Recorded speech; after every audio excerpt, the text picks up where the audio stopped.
మనం చదువుకున్న ఈ వాక్య భాగంలో బాగా వినండి.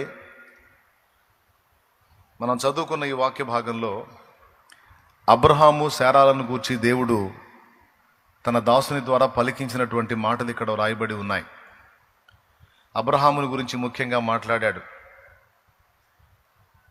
ఏమని మాట్లాడాడంటే, మరియు అతడు 19వ వచనం, విశ్వాసం నందు బలహీనుడు కాక రమారమి 100 వయసు గలవాడై ఉండి అప్పటికి తన శరీరము మృతతుల్యమైనట్టును శారా గర్భమును మృతతుల్యమైనట్టును ఆలోచించెను గాని అవిశ్వాసం వల్ల దేవుని వాగ్దానము గురించి సందేహింపక దేవుని మహిమపరచి ఆయన వాగ్దానము చేసిన దాన్ని నెరవేర్చుటకు సమర్థుడని రూఢిగా విశ్వసించి విశ్వాసము వలన బలము నొందెను అని ఇప్పుడు మనం చదువుకున్నాం. దేవుడు మనకి 2 దశలలో కొన్ని వాగ్దానాలు ఇచ్చాడు. 2 దశలలో. ఒక దశ రక్షణ మనం పొందక ముందు దశ, మరొక దశ రక్షణ పొందిన తరువాతి దశ. రక్షణ పొందక ముందు కొన్ని వాగ్దానాలు మనకున్నాయి, రక్షణ పొందిన తర్వాత కూడా కొన్ని వాగ్దానాలు మనకున్నాయి.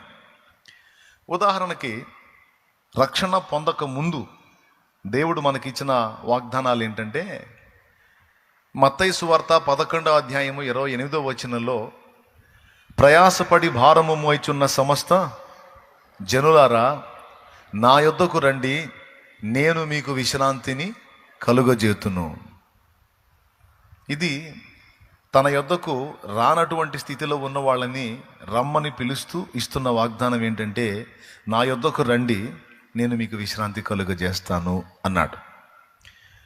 లోకంలో ఉన్నటువంటి అన్యజనులకు దేవుని పిలుపు ఇది. ప్రయాసపడి భారము మోయిచున్న సమస్త జనులారా నా యొద్దకు రండి, నేను మీకు విశ్రాంతి కలుగజేస్తాను. వాగ్దానం, ప్రామిస్, ఒట్టు, రండి అనే పిలుపు.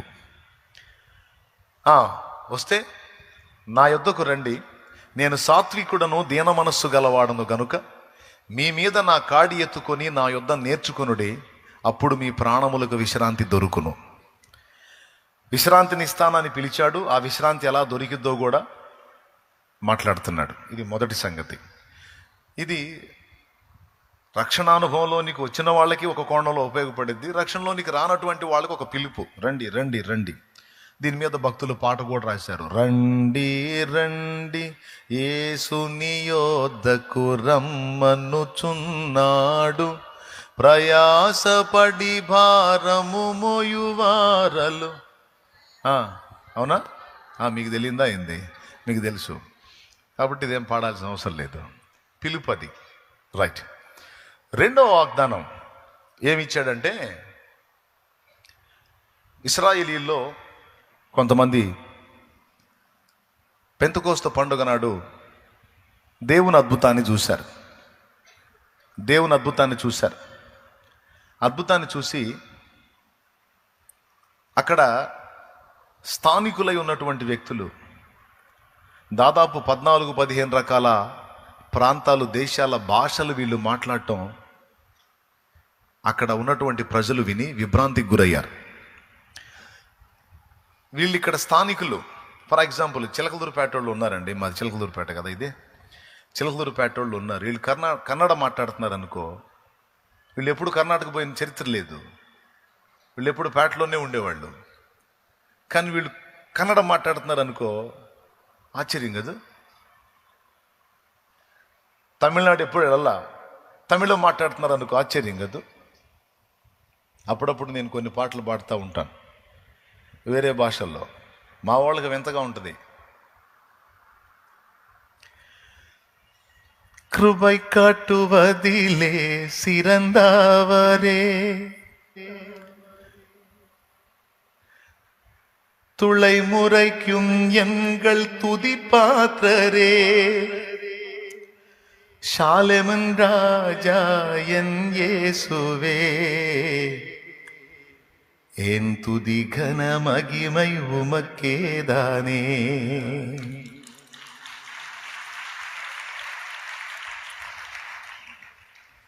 ఏమర్థమై చప్పట్లు కొట్టారు?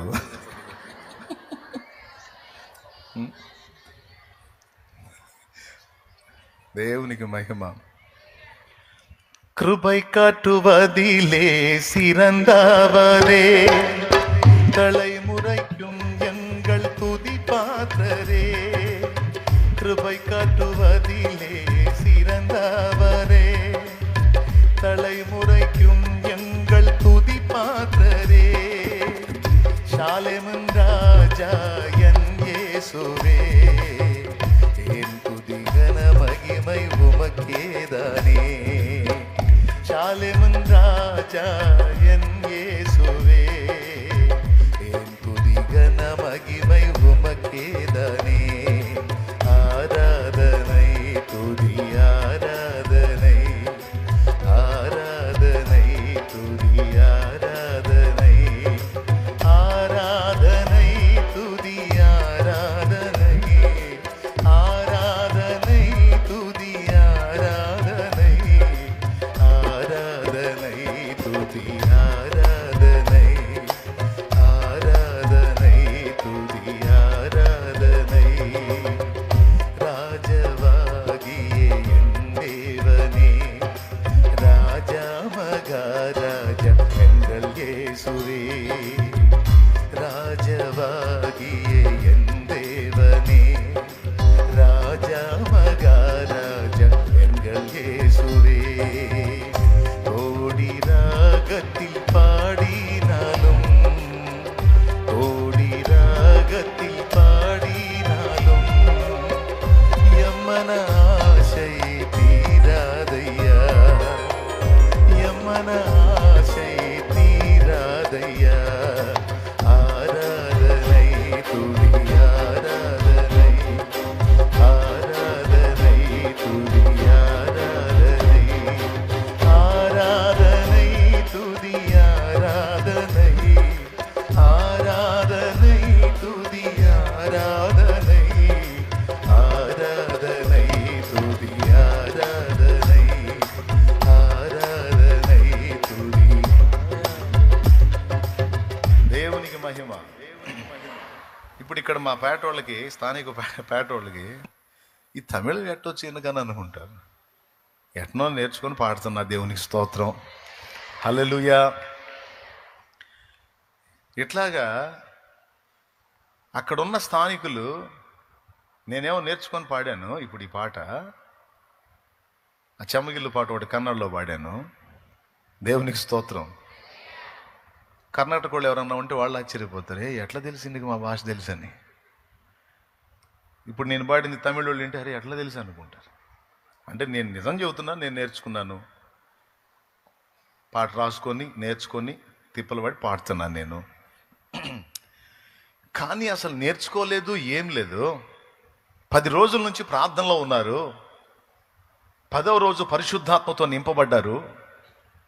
బలముగా వీచే గాలి వంటి శబ్దం ఒకటి ఆకాశం నుండి వచ్చింది.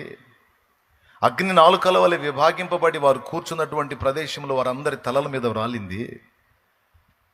వాళ్ళ నాలుక సడలింది. ఎగ్దం 14-15 రకాల భాషలు మాట్లాడుతున్నారు. మరి చూసిన వాళ్ళు ఆశ్చర్యపోరు. అది ఈ ఊరు తప్ప ఇంకొక ఊరు తెలియని వీళ్ళకి ఇన్ని రకాల భాషలు ఎట్లా తెలుసు? ఆశ్చర్యం. కొంతమంది ఆ భాషలు తెలిసిన వాళ్ళేమో ఆశ్చర్యపోయి విభ్రాంతి నొంది బిక్కదచ్చి చూస్తూ ఉంటే, కొంతమంది ఉంటారు ప్రతి గుంపులోనూ సోది మాలోకాలు ఉంటారు. ప్రతి గుంపులో ఉంటారు ఆ సోది గుంపు వాళ్ళు. ఏంది వీళ్ళ గోల, క్రొత్త మద్యము సేవించి ఏదో వదరుతున్నారు, అర్థం కావట్లేదు అని వాళ్ళు మందు దాగి మాట్లాడుతున్నారు అన్నారు. ఆ మాట ఎప్పుడైతే అన్నారో పేతురు లేచాడు. పేతురు లేచి, పొద్దు పొడిచి ఇంకా జామైనా కాలేదు, వీళ్ళకి క్రొత్త మద్యం ఎలా దొరికిందిరా బాబు? యోవేలు గ్రంథం మీకు చదవలేదా? మీకు తెలియదా? అంత్య దినములలో జనులందరి మీద నా ఆత్మను కుమ్మరిస్తాను అని నా ప్రభు వాగ్దానం చేసినటువంటి వాగ్దానం మర్చిపోయారా? అది గది ఆ వాగ్దానం ఇప్పుడు నెరవేరుతుంది. ఆనాడు యోవేలు ప్రవచనం ఇదిగో ఇప్పుడు నెరవేరుతుంది. మీ కుమారులు మీ కుమార్తెలు ప్రవచించెదరు. నత్తివారి పెదవుల నుండి నేను భాషలతో మాట్లాడిస్తాను, అన్య భాషలో మాట్లాడిస్తానని నా ప్రభు సెలవిచ్చినటువంటి ఆ వాగ్దానం ఇప్పుడు నెరవేరుతుందర్రా అని దాన్ని ఆధారం చేసుకొని ఇక సువార్త చెప్పాడు. ఎంతసేపు అంటే ఒక పావుగంట ప్రసంగం కూడా ఉండదు, అది మనం చదివితే మొత్తం ఒక 5 నిమిషాల లోపు అయిపోయింది. దాన్ని అనుసరించి వాళ్ళకి సువార్త చెప్పేశాడు. యేసు ప్రభు గురించి చెప్పాడు. యోవేలు ప్రవక్త ప్రవచనాన్ని గురించి ఎత్తి మాట్లాడాడు. అది విన్న తర్వాత వాళ్ళు హృదయమందు పొడవబడ్డారు. పొడవబడి, సహోదరులారా, రక్షణ పొందినట్లు మేమేమి చేయాలి అంటే ఆయన చెప్పాడు. ఆయన 2 చెప్పాడు. వాళ్ళేమో ఒకటి అడిగారు, ఒకటి అడగల. అడిగింది ఏంటంటే, రక్షణ పొందుటకు మేమేం చేయాలి అని అడిగారు. రక్షణ పొందితే, మీరు పొందినట్టు మేము కూడా రక్షణ పొందితే, మీరు పొందిన ఈ ఆత్మని మేము కూడా పొందగలుగుతాం. అంటే వాళ్ళు ఏం ఆశించారంటే, వాళ్ళు పొందినట్టు రక్షణ పొందాలి అండ్ వాళ్ళు పొందినట్టు పరిశుద్ధాత్మని కూడా పొందాలని ఆశించారు వాళ్ళు. దేవునికి స్తోత్రం. అంటే వాళ్ళు ఇంకా రక్షింపబడలా. ఈ రక్షణ పొందిన వాళ్ళకి దేవుడు ఇచ్చినటువంటి వాగ్దానం 2 దశల వాగ్దానంలో, మొదటి దశ రక్షణ పొందని దశ, 2వ దశ రక్షణ పొందిన దశ. రక్షణ పొందని స్థితిలో ఉన్న వాళ్ళకి పిలుపు ఏంటంటే, నా యొద్దకు రండి, నేను మీకు విశ్రాంతి కలుగజేస్తాను. 2వ పిలుపు ఏంటంటే, మీరు మారు మనసు పొంది మీలో ప్రతివాడును యేసుక్రీస్తు నామములో బాప్తిస్మం పొందండి. దేవునికి స్తోత్రం కలుగును గాక. ఈ రెండేనండి, ఈ 2 వాగ్దానాలు. మీరు కానీ మారు మనసు పొందితే, పాపక్షమాపణ నిమిత్తం బాప్తిస్మం పొందితే, యేసుక్రీస్తు నామంలో మీరు రక్షణ పొందుతారు. మీరేం పొందుతారు? మీరు రక్షణ పొందుతారు. మిమ్మల్ని రక్షణలోకి నడిపిస్తాను నేను, నా ప్రామిస్, ఒట్టు. మనం రక్షణ పొందని దశలో ఉన్నప్పుడు దేవుడు మనకిస్తున్న ప్రామిస్లు అవి. నా యొద్దకు రండి, మీరు రిలాక్స్ అవుతారు, విశ్రాంతి పొందుతారు. నా యొద్దకు రండి, మారు మనసు పొంది బాప్తిస్మం పొందండి, పాపములు కడగబడతాయి, రక్షణ అనుభవంలోకి వస్తారు, నిత్య నరకాన్ని తప్పించుకొని నిత్య జీవానికి వారసులవుతారు, జీవగ్రంథంలో పేరు సంపాదించుకుంటారు. అది వాగ్దానం. ఇక్కడ ఉన్న వాళ్ళలో ఇంకా నేను మారు మనసు పొందలేదన్నా, నేను ఇంకా బాప్తిస్మం పొందలేదు అని ఎవరైనా అనే స్థితిలో ఉంటే, ఇంకా బాప్తిస్మపు అనుభవంలోకి రాకుండా, రక్షణ అనుభవంలోకి రాకుండా ఇక్కడ ఉన్న వాళ్ళలో ఎవరైనా ఉంటే, నేను ఇప్పుడే ప్రేమతో చెప్తున్నా, ఆలస్యం చేయొద్దు. ప్రభు రాకడా ప్రాణం పోకడా 2 తెలియదు గనక దయచేసి 2 చేతులు జోడించి మీకు ప్రేమతో చెప్తున్నా, నరకం భయంకరమైంది, అగ్ని ఆరదు, పురుగు చావదు, చాలా భయంకరమైన యాతనాకరమైన స్థలం అది. అది పాపులకు ప్రాప్తించేటువంటి స్థలం.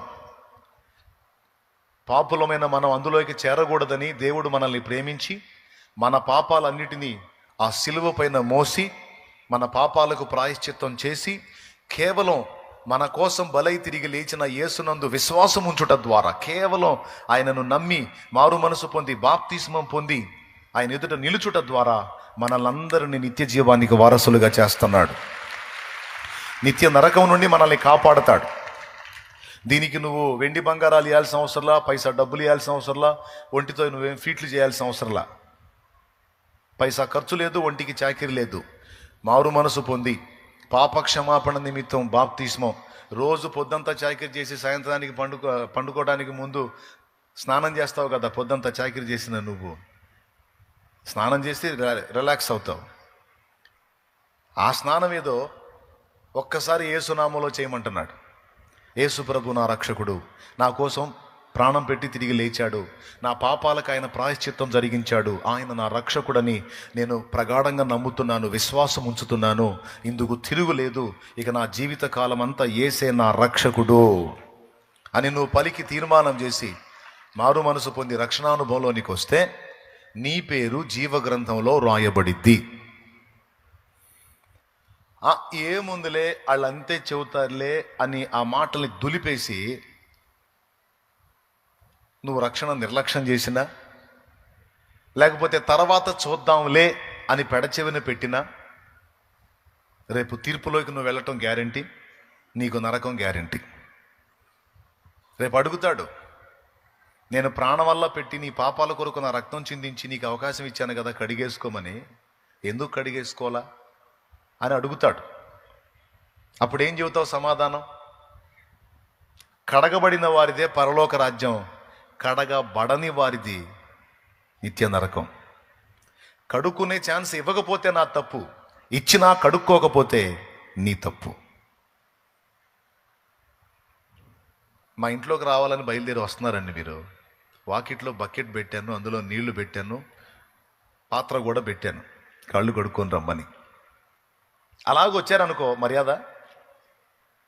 నేను అవేవి పెట్టకపోతే మీరు అలాగొస్తే మర్యాద. నేను శుభ్రపరచుకోండి అని అవకాశం ఇచ్చి దానికోసం రిస్క్ చేసి నేను ఆ ఏర్పాట్లు చేస్తే మీరు దాన్ని వినియోగించుకోకుండా డైరెక్ట్గా వస్తే నేను ఫీల్ అవుతానా? ఫీల్ అవునా? మీరు ఫీల్ అవుతారా? ఫీల్ అవరా? యేసు ప్రభు పెట్టింది నీళ్లు కాదు, ఆయన పరిశుద్ధ రక్తాన్ని పెట్టాడు. కల్వరి శిలువలో మన కొరకు కార్చిన రక్తమును నీ పాపాలు కడిగేసుకోమని నీకు ధారపోశాడు. నువ్వు నా రక్తంలో నీ పాపాలు కడుక్కోకపోతే ఉగ్రత తప్పించుకోలేవు, శిక్ష తప్పించుకోలేవు, నరకం తప్పించుకోలేవు. నా కుమార్తె, నా కుమారుడా, నా మాట విను. అగ్ని ఆరని పురుగు చావని ఆ ఘోరమైన స్థలంలోకి నువ్వు వెళ్ళకూడదు, నా మాట విను అని నా ప్రభు ఇదిగో తన సేవకుల ద్వారా నీకు శుభవార్తను అందిస్తున్నాడు, జాగ్రత్త పడమని. అలా నువ్వు జాగ్రత్త పడ్డావా, ఇక బైబిల్లో ఉన్న వాగ్దానాలన్నీ నీకే. దేవునికి స్తోత్రం కలుగును గాక. ఇక బైబిల్ అంతా నీకే. ఈ రెండు వాగ్దానాలు రక్షణకు ముందు, నా దగ్గరకు రా నీకు విశ్రాంతి ఇస్తా, నా యొద్దకు రా మారు మనసు పొంది బాప్తిస్మం పొందు నిన్ను రక్షిస్తా. అది చెయ్యను నువ్వే రక్షించంటే మర్యాద కాదు. అది చెయ్యను నువ్వే రక్షించంటే మర్యాద కాదు. బాయిలో పడ్డోడికి తాడిస్తాం, ఆడేం చేయాలా? ఏం చేయాలా? పట్టుకోవాలా? నువ్వేలాగంటే నిద్రమోహవాడ తాడు పట్టుకోరా అంటాం. పట్టుకోను, లాగాల నువ్వే అంటే ఇక మెడకేసి లాగాల. ఉంటే ఉన్నాడు, పోతే పోయాడని. అంతే కదండి, ఇక వేరే ఆప్షన్ ఏముంది మరి? గురి చూసి మెడకేయాలా, లాగాల పైకి. ఇక రక్షణ తాడు కదా, ఉరితాడు కావచ్చు అది. కాబట్టి ఇక్కడ మానవుడి యొక్క స్పందన కూడా ఉండాలి, తనంతటా తానే విశ్వసించి రక్షణలోనికి రావాలి. ఇది ఒక దశ. ఈ దశలో 2 వాగ్దానాలు మాత్రమే ఉన్నాయి. అది కూడా ఆయన దగ్గరకు వచ్చి రక్షణ అనుభవంలోకి వస్తాయి. ఇక వినండి బాగా, నేను సంపూర్ణంగా చెప్పా. నమ్మి బాప్తిస్మం పొందితే నిత్య రక్షణ. ఆ రక్షణ అనుభవాన్ని నిర్లక్ష్యం చేసి ఆ 7 సార్లే అనుకుని వదిలేస్తే నిత్య శిక్ష. దీనికి నిరూపణ బైబిల్ వచనం, మార్కు సువార్త 16వ అధ్యాయము 16వ వచనం. చూడండి ఒక్కసారి, రెఫరెన్స్ రాసుకోండి, తర్వాత నాకు వెళ్ళి చూడండి. మీరు సర్వలోకమునకు వెళ్ళి సర్వ సృష్టికి సువార్తను ప్రకటించండి. నమ్మి బాప్తిస్మం పొందువాడు రక్షింపబడును, నమ్మని వానికి శిక్ష విధింపబడును. నమ్మి బాప్తిస్మం పొందిన వాడికి రక్షణ వాగ్దానం చేయబడింది. యేసు ప్రభు దగ్గరకు వచ్చి ఆయన కాడిని మన మీద ఎత్తుకున్న వారికి విశ్రాంతి వాగ్దానం చేయబడింది. బాగుంది. ఇక రక్షణలోనికి వచ్చిన తర్వాత చాలా జాగ్రత్తగా వినండి, సూటిగా సుత్తి లేకుండా డైరెక్ట్గా మ్యాటర్ చెప్తా. మిమ్మల్ని ఎక్కువ ఇబ్బంది పెట్టను, అసలుకే ఆల్ నైట్ అని నాకు తెలుసు. ఇక రక్షణ పొందిన తర్వాత బోలెడన్ని వాగ్దానాలు మనకి ఇవ్వబడ్డాయి. బైబిల్ గ్రంథంలో ఎన్నో వాగ్దానాలు, దాదాపు 1000 కొద్ది వాగ్దానాలు ఉన్నాయి. నీ జీవితంలో నువ్వు ఎదుర్కొనే ప్రతి సన్నివేశానికి వాగ్దానం ఉంది. నువ్వు కరువులో ఉన్నావా, ఆహారపు కొరతలో ఉన్నావా, నీ గంపయు పిండి పీసుకు నీ తొట్టియు ఆశీర్వదించబడునన్న వాగ్దానం ఉంది. మంచి గోధుమలతో కొండ తేనెతో నిన్ను తృప్తిపరుస్తానన్న వాగ్దానం ఉంది. నీ గానుగలలో నుండి నూనె ద్రాక్షరసం పొర్లి పారునన్న వాగ్దానం ఉంది. నీకు సమృద్ధినిస్తాను, దాచబడిన ధనము నీకు ఇస్తానన్న వాగ్దానం ఉంది. నీ దరిద్రతలో నువ్వు ఉంటే దాని నుంచి విడిపించడానికి బోల్డ్ అని వాగ్దానాలు పాత నిబంధనలోను క్రొత్త నిబంధనలోను ఉన్నాయి. ఫిలిప్పీ పత్రికలో అయితే మంచి వాగ్దానం ఉంది. క్రీస్తు యేసునందు దేవుడు తన మహిమైశ్వర్యము చొప్పున తన మహిమలో మీ ప్రతి అవసరము తీర్చును అనే వాగ్దానం ఉంది. పాత నిబంధనలో వాగ్దానాలు ఉన్నాయి, కొత్త నిబంధనలో వాగ్దానాలు ఉన్నాయి. నువ్వు అప్పుల పాలయ్యావనుకో, ఇప్పుడు నీకేం కావాలి? అప్పుల నుంచి బయటపడాలంటే పైసలు కావాలి. అప్పుల్లో ఉన్నవాడికి ఏం కావాలండి? పెళ్ళి కావాలా, పైసలు కావాలా? పెళ్ళి ఎవరు అడగదు కదా అప్పుల్లో ఉన్నవాళ్ళు. పైసలు కావాలి. సో దానికి సంబంధించిన వాగ్దానం ఉంది. నీవు అనేక జనములకు అప్పిచ్చేదవు కానీ అప్పు చెయ్యవు, నేను నీకు సమృద్ధిని ఇస్తాను, నువ్వు ఇచ్చేవాడివిగా ఉంటావు అనే వాగ్దానం ఉంది. అంటే అప్పులు ఉన్న వాళ్ళకి, ఇంట్లో కష్టంగా దొర్లుతున్న వాళ్ళకి ఆర్థికపరమైన ఆశీర్వాదం కావాలి, అది వాగ్దానం చేశాడు. ఓకేనా? రెండవది, రోగాలతో బాధపడుతున్న వాళ్ళకి, బాగా వినండి, జబ్బులతో బాధపడుతున్న వాళ్ళకి, రోగాలతో చితికిపోతున్న వాళ్ళకి, నలిగిపోతున్న వాళ్ళకి కూడా వాగ్దానాలు ఉన్నాయి బైబిల్లో. ఏం వాగ్దానాలు ఉన్నాయంటే, ఓల్డ్ టెస్ట్మెంట్లో నిన్ను స్వస్థపరచు యెహోవాను నేనే అనే వాగ్దానం ఉంది. ఓకే, అలాగే నిశ్చయముగా అతడు మన వ్యసనములను భరించెను, మన రోగములను వహించెను, అతడు పొందిన దెబ్బల చేత మనకు స్వస్థత కలుగుచున్నది అన్న వాగ్దానం ఉంది. స్వస్థత వాగ్దానం. క్రొత్త నిబంధనలో పేతురు పత్రికలో పేతురు అంటాడు, ఆయన పొందిన దెబ్బల చేత మీరు స్వస్థత నొందితిరి అన్నాడు. నొందుతారు కాదు, నొందితిరి అన్నాడు. స్వస్థతను కూర్చిన వాగ్దానాలు బోల్డ్ అని ఉన్నాయి బైబిల్లో. ఇందాకేం చెప్పాను, నువ్వు ఆర్థిక దరిద్రతలో ఉంటే దానికి సంబంధించి నిన్ను సమృద్ధిగా నింపుతాను, ఆశీర్వదిస్తానన్న వాగ్దానం ఉంది. నువ్వు అప్పుల వాదనలో ఉంటే, నువ్వు శరీర రోగాల్లో ఉంటే నిన్ను స్వస్థపరచునట్లు నేను కార్యం చేస్తాననడానికి బోల్డ్ అని వాగ్దానాలు బైబిల్లో ఉన్నాయి. ఓకే. 3, శత్రు భయము చేత నువ్వు శోధించబడతా ఉంటే, శత్రు భయము చేత నువ్వు కొంతమందికి శత్రువులు భయం ఉంటుందండి. కొంతమందికి ఏం భయం ఉంటుందంటే, నాకు శత్రువులు చాలామంది ఉన్నారు, నా వ్యాపారాన్ని దెబ్బ కొడతారేమో అని భయం, నా బిజినెస్ పడగొడతారేమో అని కొంతమందికి భయం. కొంతమందికి నాకు శత్రువులు ఆఫీస్లో చాలామంది ఉన్నారు, నాకు ప్రమోషన్ రాకుండా చెడగొడతారేమో అని కొంతమందికి ఉద్యోగానికి సంబంధించి భయం. కొంతమందికి నేను ఆర్థికంగా బాగా ఆశీర్వదించబడుతున్నాను, చాలామంది నాకు శత్రువులు ఉన్నారు, నా మీద మంత్ర ప్రయోగాలు చేపిస్తారేమో అని భయం. కొంతమందికి ఇప్పటికే చేయించారు అనే భయం కూడా ఉంది. ఓకేనా? తర్వాత కొంతమంది ఆస్తి తగాదాల్లో ఉన్నటువంటి వాళ్ళు, నా ఆస్తి నాకు కాకుండా వాళ్ళు దోచుకోవడానికి నా ప్రాణం కూడా తీసే ఆలోచన చేస్తున్నారు, నా కుటుంబాన్ని దెబ్బకొట్టే ఆలోచన చేస్తున్నారన్నా అని చెప్పిన వాళ్ళు ఉన్నారు నాకు. అంటే ఆస్తి విషయమై శత్రువులైన వాళ్ళు. ఇలాగ రకరకాల శత్రువులు ఉంటారు. ఒకవేళ శత్రువులను గూర్చిన భయం అనుకుంటే దానికి సంబంధించిన వాగ్దానాలు బైబిల్లో బోల్డ్ అని ఉన్నాయి. ఒక్క మార్గం గుండా నీ మీదకి వచ్చేటువంటి శత్రువులని 7 త్రోవలలో పారిపోయేటట్టు నేను తరిమి కొడతానని ద్వితీయోపదేశకాండం 28లో వాగ్దానం చేశాడు.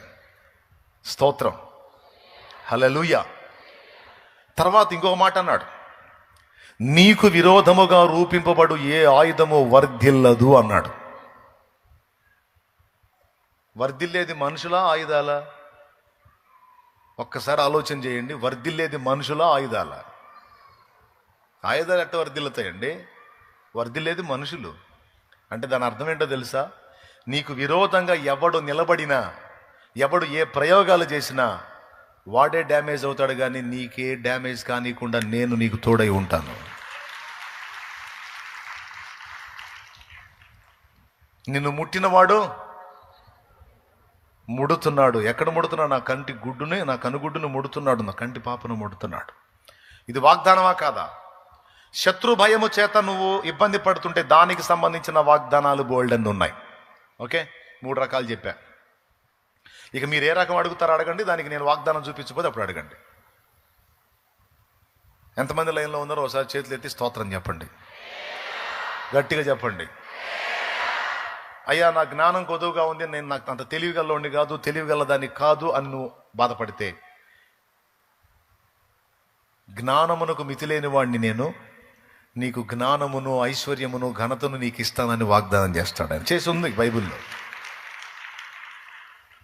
అది సొలొమోనుకు చేశాడులే మనకెందుకు అయింది అంటే, మరి బైబిల్లో అంతా వేరే వాళ్ళకే ఉన్నాయి. మరి వేరే వాళ్ళకి చేసిన బైబిల్ నీకెందుకు వచ్చింది? ఈ బైబిల్ నీ దాకా వచ్చి నీ చేతికి వచ్చింది అంటే ఆ విషయాలు నీ పట్ల కూడా నేను నెరవేరుస్తానని దేవుని ఆలోచన. బాగుంది. ఓకే, నీ జ్ఞానం కొద్దిగా ఉంటే దానికి సంబంధించిన వాగ్దానాలు ఉన్నాయి. గర్భఫలం లేదా? గొడ్రాలుగా ఉన్నావా నువ్వు? అట్లయితే నేను నీకు సంతానమునిచ్చేదను అండ్ సంతానమును అభివృద్ధి పరుస్తాను, నీకు పుట్టిన వారిని నేను ఆశీర్వదిస్తాను అని దానికి సంబంధించిన వాగ్దానాలు ఉన్నాయి. అన్నా నేను విధవరాలనన్నా, భర్త లేనిదాన్నన్నా అని నువ్వు వేడిస్తే దానికి సంబంధించిన వాగ్దానం ఉంది. నిన్ను సృష్టించిన వాడు నీకు భర్త అయి ఉన్నాడు. పర్వతాలు తొలగిన, మెట్టలు తత్తరిల్లిన నా కృప నిన్ను విడిచిపోదు. ప్రయాసపడి గాలివాన చేత కొట్టబడి ఆదరణ లేక ఉన్నదానా, ఇదిగో నేను నీకు తోడై ఉన్నాను. నిమిషం మాత్రము నీ మీద కోపగించి నీ గొప్ప వాత్సల్యముతో నిన్ను సమకూర్చుదును. నీలాంజనములతో నీ గుమ్మములను, నీ పునాదులను వేస్తాను, కడతానని బోల్డ్ అన్ని వాగ్దానాలు ఉన్నాయి. నీ పక్షాన నేను వ్యాజ్యం ఆడతానన్నాడు. నీ పిల్లలకు నేను తోడై ఉంటానన్నాడు. నీకును నీ పిల్లలకును ఏది తక్కువ కాదన్నాడు. మొత్తం ఉన్నాయి. ఏది చెబుతావో చెప్పు, నేను దానికి సంబంధించి ఏ వాగ్దానం ఉందో నేను చెబుతా.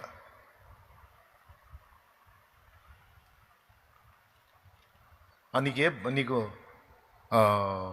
సమాధానం లేదా? అన్నీ బాగున్నాయి. మెంటల్ టెన్షనా? గుండె దడ ఉందా? దానికి వాగ్దానం ఉంది. నేనే నిన్ను ధైర్యపరుతును, నేను నీకు సహాయము చేతును అని మళ్ళీ దానికి కుప్పలు వాగ్దానాలు ఉన్నాయి. నువ్వు ఏం చెబుతావో చెప్పు. నువ్వు అడిగే ప్రతి సమస్యకి నా ప్రభు ముందే ప్రామిస్ చేసి పెట్టాడు, ముందే వాగ్దానం ఇచ్చాడు. వాగ్దానం అంటే ఒట్టు. వాగ్దానం ఇవ్వటం అంటే ఏంటో తెలుసా? ఒట్టు పెట్టడం. ఒట్టు నేను చేస్తా, ఒట్టు నేను నెరవేరుస్తా, ఒట్టు నా మాట నమ్ము. మనం మామూలుగా అవతలాళ్ళు మనల్ని నమ్మరు అనుకో, ఫైనల్గా మనం చేసేది ఏంటంటే ఒట్లు పెట్టడం. ఏంది, నీకు నమ్మకం కుదరలేదా? కుదరలేదా? నీకు నమ్మకం కుదరనట్టే ఉంది. ఒట్టే చెబుతున్నారా నాయన, నా మాట నమ్ము అని మనం ఇక ఒట్టు వేసామంటే ఇక ఫైనల్. అయినా నమ్మకపోతే ఇక మనం ఒట్టు పెట్టడానికి ఇంకోటి చేయడానికి ఏం లేదు. ఒట్టే ఫైనల్. ఎదుటోడిని నమ్మించడానికి ఫైనల్గా ఏం చేద్దాం, అమ్మో నేను ఎరగను అసలు ఒట్టు అంటారు కదా. వాగ్దానం, ప్రామిస్, ఒట్టు. నా దేవుడు చాలా అంశాలను గురించి, చాలా విషయాలను గురించి ప్రామిస్ చేశాడు, ఒట్టు పెట్టాడు. రక్షణలోనికి రాని దశలో కొన్ని ఒట్లు ఉన్నాయి, రక్షణలోనికి వచ్చిన మనకి కొన్ని ఒట్లు ఉన్నాయి. ఇప్పుడు నేను టూకీగా 4 సంగతులు అందించాను, 4-5 సంగతులు అందించాను. ఇక మీకు బోల్డ్ అన్ని మీ పరిస్థితులు, మీ స్థితిగతులు. ఇప్పుడు నీ కోర్టు కేసు ఉంది, నీకు అన్యాయం చేశారు, దానికి ఏమని వాగ్దానం ఉంది? నేనే నీకు న్యాయము తీర్తును, నీ పక్షముగా వాదింతునన్న వాగ్దానం ఉంది. నా పిల్లల మాట వింటలేదు, దానికి వాగ్దానం ఉంది. నేను నీ మీదున్న ఆత్మ నీ పిల్లల మీద కూడా కుమ్మరిస్తాను. నీ నోట ఉంచిన నా మాటలు నీ నోట నుండి, నీ పిల్లల నోట నుండి, నీ పిల్లల నోట నుండి కూడా తప్పిపోవన్న వాగ్దానం ఉంది. ఇవన్నీ బైబిల్లో ఉన్నాయా నా సొంత మాటలా? అన్నిటికీ రిఫరెన్స్లు ఉన్నాయి. ప్రతి దానికి దేవుడు వాగ్దానం చేశాడు. నువ్వు చెప్తుంటే కరెక్టే అనిపిస్తుంది చాలేమన్నా, నిజంగా అన్నీ చాలా వాగ్దానాలు ఉన్నాయి, అన్నీ నిజంగా బైబిల్లోనే ఉన్నాయి కదా. మరి ఎందుకన్నా నా పట్ల నెరవేరట్లేదు? దాచబడిన ధనమును నీకు ఇత్తును, సమృద్ధిని ఇత్తును, అనేకులకు అప్పిచ్చేదో కానీ అప్పు చేయవని వాగ్దానం ఉంది నిజమే బైబిల్లో. మరి నా పట్ల నెరవేరట్లేదే. నేను ఇంకా కొత్త అప్పులు ఎక్కడ దొరుకుతాయని వెతుక్కునే పనిలో ఉన్నాను నేను. మరి ఇదేట, మరి అప్పులు పోలేదే నాకు. మరి ఆ వాగ్దానం ఎందుకు నెరవేరలా నా పట్ల? కొంతమందికి సంతానపరమైన వాగ్దానం ఎందుకు నెరవేరలా? కొంతమందికి శత్రు భయం విషయంలో వాగ్దానం ఎందుకు నెరవేరలా? ఇట్లా మనకిచ్చిన వాగ్దానాలన్నీ కొంతమంది ఏమో స్వతంత్రించుకుంటున్నారు, కొంతమంది ఏమో స్వతంత్రించుకోలేకపోతున్నారు, కొంతమంది ఏమో వాటిని పొందుకుంటున్నారు. పొందుకున్న వాళ్ళు వచ్చి ఇక్కడ సాక్ష్యాలు చెబుతున్నారు. నా ప్రభు నాకు వాగ్దానం చేశాడు, చేసినట్టుగానే నాకు సాయం చేశాడు, నాకు అట్లా చేశాడు ఇట్లా చేశాడని వాళ్ళు సాక్ష్యాలు ఇస్తున్నారు. మనకు నోరు ఊరుతుంది వాళ్ళ సాక్ష్యాలు విని. ఇంతమందికి బాగు చేసినోడు నా రోగం తగ్గదేంది? వాళ్ళ రిపోర్ట్లు మారినాయని సాక్ష్యం ఇస్తున్నారు, వాళ్ళకి స్వస్థత వచ్చిందని సాక్ష్యం ఇస్తున్నారు, మరి నాకెందుకని రావట్లేదు? ఆ కూర్చొని వినే వాళ్ళకి డౌటు. వాళ్ళ అప్పులన్నీ తీర్చేశాడంట, వాళ్ళ అబ్బాయికి ఉద్యోగం ఇచ్చాడంట, వాళ్ళ అమ్మాయికి ఉద్యోగం ఇచ్చాడంట, మరి మా పిల్లలకి ఎందుకని రావట్లేదు? ఆ అమ్మాయి దాదాపు 12 ఏళ్ళు గొడ్రాలుగా ఉందంట, ఇప్పుడు కొడుకుని ఇచ్చాడంట ఆమెకి, మరి నాకెందుకు ఇవ్వట్లేదు? ఇలా వాగ్దానములు నెరవేరనందున, బైబిల్లో చెప్పబడిన వాగ్దానాలు నెరవేరనందున కొంతమందికి ప్రశ్నలు పుడతాయి, సందేహాలు వస్తాయి.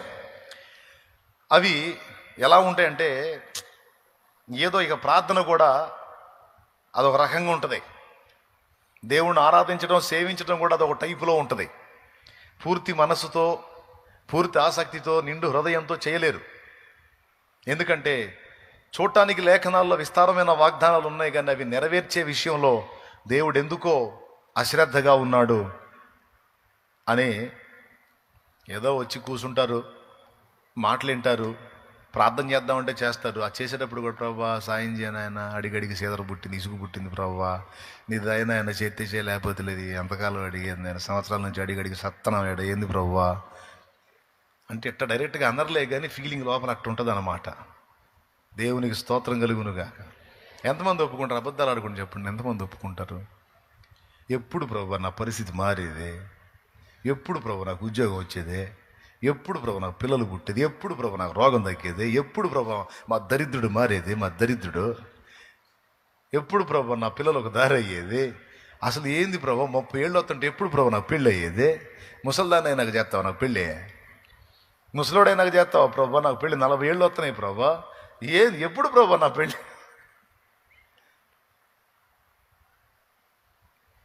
చర్చికి వచ్చి కూర్చుంటే తప్పకుండా దేవుడు నీకు సహాయం చేస్తాడని దైవజనుడు చెబితే చేస్తానే ఉన్నాడు, 40 ఏళ్ళు వచ్చినాయడ అనే ఫీలింగ్ వచ్చిందా రాదా? షో చేయకుండా నిజం చెప్పండి. డైరెక్ట్గా అనకపోయినా లోపల ఆ ఫీలింగ్ అయితే వచ్చింది. అయితే ఈ రాత్రి వాగ్దానాలు నెరవేరకపోవడానికి కొన్ని కారణాలని దేవుడు మాట్లాడుతున్నాడు తన గ్రంథంలో నుంచి. నేను ఇచ్చిన మాట తప్పేవాడిని కాదు, నేను ఇచ్చిన మాట తప్పేవాడిని కాదు, నేను మాట అన్నానంటే తప్పకుండా నెరవేరుస్తా, దానికి తిరుగులేదు. కొన్నిసార్లు దేవుడి వాగ్దానం ఒక రకంగా ఉంటుంది, పరిస్థితులు ఇంకో రకంగా ఉంటాయి. దేవుడు వాగ్దానం ఏమో ఒకటి ఇచ్చి ఉంటాడు, పరిస్థితి ఏమో ఇంకో రకంగా ఉంటుంది. నేను నీకు పుట్టిన వారిని ఆశీర్వదిస్తాను, వారిని అభివృద్ధి పరుస్తాను, వారు నన్ను సేవించినట్లు నేను వారిని నా సేవకు వాడుకుంటాను అంటాడు.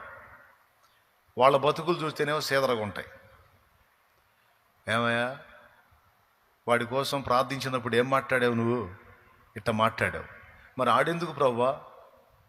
నంబర్ 1 దుష్మన్ గాళ్ళ తయారయ్యాడు. దుష్మన్ అంటే శత్రువు. వాడు ఎందుకు అట్ట తయారయ్యాడు అని కొంతమందికి డౌటు. నువ్వు ఏం వాగ్దానం ఇచ్చావు, అసలు ఏం జరుగుతుంది అని. కానీ ఒక్కటి గుర్తుపెట్టుకోవాలి, మాట ఇచ్చినోడు మాత్రం దేవుడు అన్న సంగతి మర్చిపోకూడదు మనం. ఫర్ ఎగ్జాంపుల్, మనం బోల్డెన్ సార్లు విన్న బైబిల్లో యోసేపు లైఫ్. యోసేపుకి చిన్న ప్రాయంలో ఉన్నప్పుడే దేవుడు దర్శనాలు ఇచ్చాడు, కళలు ఇచ్చాడు. కళలను కొంతమంది కళ కంటారు, తెల్లారేటప్పుడు మర్చిపోతారు. తల గీరుకుంటా రాత్రి ఏందో భలే కళ వచ్చిందమ్మాయి, మర్చిపోయా. యోసేపు అట్లాంటోడు కాదు. దేవుడిచ్చిన కళని గుర్తుపట్టి దాని భావాన్ని కూడా గ్రహించగల శక్తి కలిగినటువంటి వ్యక్తి యోసేపు. చిరుప్రాయంలోనే, చిన్న వయసులోనే. సహజంగా యోసేపుని వాళ్ళ అన్నలు చేదరించుకుంటారు. దానికి 2 కారణాలు. వాళ్ళు చిన్నప్పటి నుంచి యోసేపుని చేదరించుకుంటారు. యోసేపుని గౌరవించేది, ప్రేమించేది వాళ్ళ నాన్న యాకోబు. మిగిలిన వాళ్ళందరికీ పడదు, 10 మంది అన్నలకు పడదు యోసేపు అంటే. చిన్నోడు తమ్ముడు బెన్యామిన్ ఉన్నాడు, ఇక తమ్ముడు ఏం చెప్పలేడు అనుకో, చిన్నోడు కాబట్టి. 10 మంది పెద్దవాళ్ళకి మాత్రం యోసేపు అంటే నచ్చదు, 2 కారణాలను బట్టి. మొదటి కారణం ఏంటంటే వాళ్ళ నాన్న యాకోబు ఈ 10 మంది కంటే యోసేపుని ఎక్కువ ప్రేమిస్తాడు. వాళ్ళెవ్వరికి కుట్టించని అద్దాల అంగిని ఈయన గుట్టించాడు. వాళ్ళకి ఇవ్వని దాన్ని యోసేపుకి ఇచ్చినందుకు ఎవరికైనా కుళ్ళు ఉంటుందిగా, వ్యసనం. ఆ వ్యసనాన్ని బట్టి ఆ ముసలోడు వీడిని తెగ ప్రేమిస్తాడు. వీడంటే పేణం. మరి మనం పుట్టలేదు ఆయనకి? మనం ఆయన సంతానం కాదా? ఏందో ఒక కంట్లో బెల్లం ఒక కంట్లో సున్నం అని తండ్రి తమ్ముడిని ప్రేమిస్తున్నందుకు వ్యసనంతో ద్వేషం పెంచుకున్నారు. రెండోది, వీళ్ళు చేసే లేకి చేష్టాలన్నీ తండ్రికి చెబుతాడు. పెద్దన్న ఎట్లా చేశాడు, చిన్నన్న ఎట్లా చేశాడు, మూడోవాడు ఎట్లా చేశాడు, నాలుగోవాడు ఎట్లా చేశాడు, వాళ్ళు పొలంలో ఏం చేసినా కేసులన్నీ రాసుకొని తీసుకొచ్చి ఇక్కడ తండ్రికి చెప్తూ ఉంటాడు. ఈ కారణాన్ని బట్టి చిన్నప్పటి నుంచి కూడా యోసేపు అంటే అన్నలకి నచ్చదు, ఒక రకమైన యావగింపు. అందుకే అతన్ని ద్వేషిస్తా, తిరస్కరిస్తా, తృణీకరిస్తా ఉండేవాళ్ళు. నాకు తెలిసి యోసేపుకు బహుశా దిగులు వచ్చి ఉండాలి. యాకోబు దేవుని భక్తుడు గనక తన తండ్రితో ఎక్కువ సహవాసంలో ఉంటాడు గనక యోసేపు తను కూడా దేవుణ్ణి అడిగి ఉండాలి, ప్రశ్నించి ఉండాలి. దేవా, ఎందుకయ్యా మా అన్నోళ్ళకి నేనంటే అంత ద్వేషం? ఎందుకయ్యా నన్ను పురుగును చూసినట్టు చూస్తారు, శత్రువుని చూసినట్టు చూస్తారు? ఎందుకయ్యా నన్ను అంత అసహించుకుంటారు అని బహుశా తను మదనపడి ఉండొచ్చు, తన పడకలో తను ఆలోచించి ఉండొచ్చు. అలాంటి సన్నివేశంలో దేవుడు యోసేపుకి ఒక కళ చూపించాడు. చూపించిన కళ 2 సార్లు రెట్టించాడు. అందులో ఏముందో తెలుసా? కళలో 11 పనలో సాష్టాంగ పడున్నాయి. వాటి మధ్యలో ఒక చిన్న పన నిలిచి ఉంది. తెల్లారి ఆ కళ వచ్చిన తర్వాత కూర్చొని ఆలోచించుకున్నాడు. దేవుడు మాట్లాడుతున్నాడు యోసేపుతో. అన్నలు నన్ను అసహించుకుంటున్నారు, అన్నలు నన్ను ద్వేషిస్తున్నారు, అన్నలు నన్ను తిరస్కరిస్తున్నారని ఫీల్ అవుతున్నావు కదా, నీ అన్నలు నీ ముందు సాగిల పడేటట్టు నేను చేస్తాను. ఇది ప్రామిస్, ఇది వాగ్దానం, ఇది దర్శనం, ఇది కళ. ఓకే ఓకే దాన్నే నిరూపిస్తూ రెండోసారి కూడా ఇచ్చాడు. ఒకే కళ 2 సార్లు మనకు దేవుడు చూపించాడంటే దాని గురించి కొంచెం ఆలోచన చేయాలి, ప్రార్థన చేయాలి. దేవుడు చూపించే కళలు ఉంటాయి, దయ్యం చూపించే కళలు ఉంటాయి, మన మనోప్రపంచంలోంచి పుట్టే కళలు కూడా ఉంటాయి. అదొక సబ్జెక్టు కళలది. కానీ దేవుడు చూపించేటువంటి కళ 2 సార్లు రెట్టించబడింది అంటే తప్పకుండా దానికోసం ప్రార్థన చేయమని దేవుడు సంకేతాలు ఇస్తున్నట్టు. మీరు గమనించండి, యోసేపు కళ 2 టైమ్స్ వచ్చింది. నిర్ధారణ చేసుకున్నాడు. చేసుకొని వాళ్ళ అన్న దగ్గరికి వెళ్ళాడు. వాళ్ళ అన్నల దగ్గరికి, అన్నయ్యో ఈ కళ వచ్చిందిరా అన్నయ్య అన్న. అరే వీడి కళ వచ్చిందంట, రండి రా, వీడికి అదే పని, రండి. అందరు రౌండ్ వేశారు. మరే మనం పనులు కడతాం కదా పొలంలో, పనులు, ఆ పనులు 11 కనపడుతుంది అన్న, చుట్టూ రౌండ్గా. వాటి మధ్యలో చిన్న పన కనపడుతుంది అన్న. ఆ చిన్న పన ఏమో నిలబడి ఉంది, చుట్టూ ఉన్న 11 పనులేమో ఈ చిన్న పనికి సాష్టాంగ పడుతున్నాయి అన్నాడు.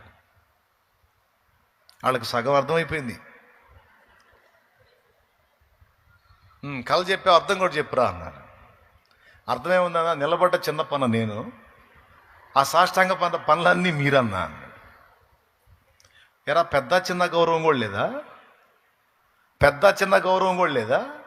అంటే ఏందిరా నీ ఉద్దేశం? అంటే నీ కళలు ఏంటి? మేము నీ కాలు మొక్కాలనే? కళలు గనవాకురు అంటాం కదా మనం.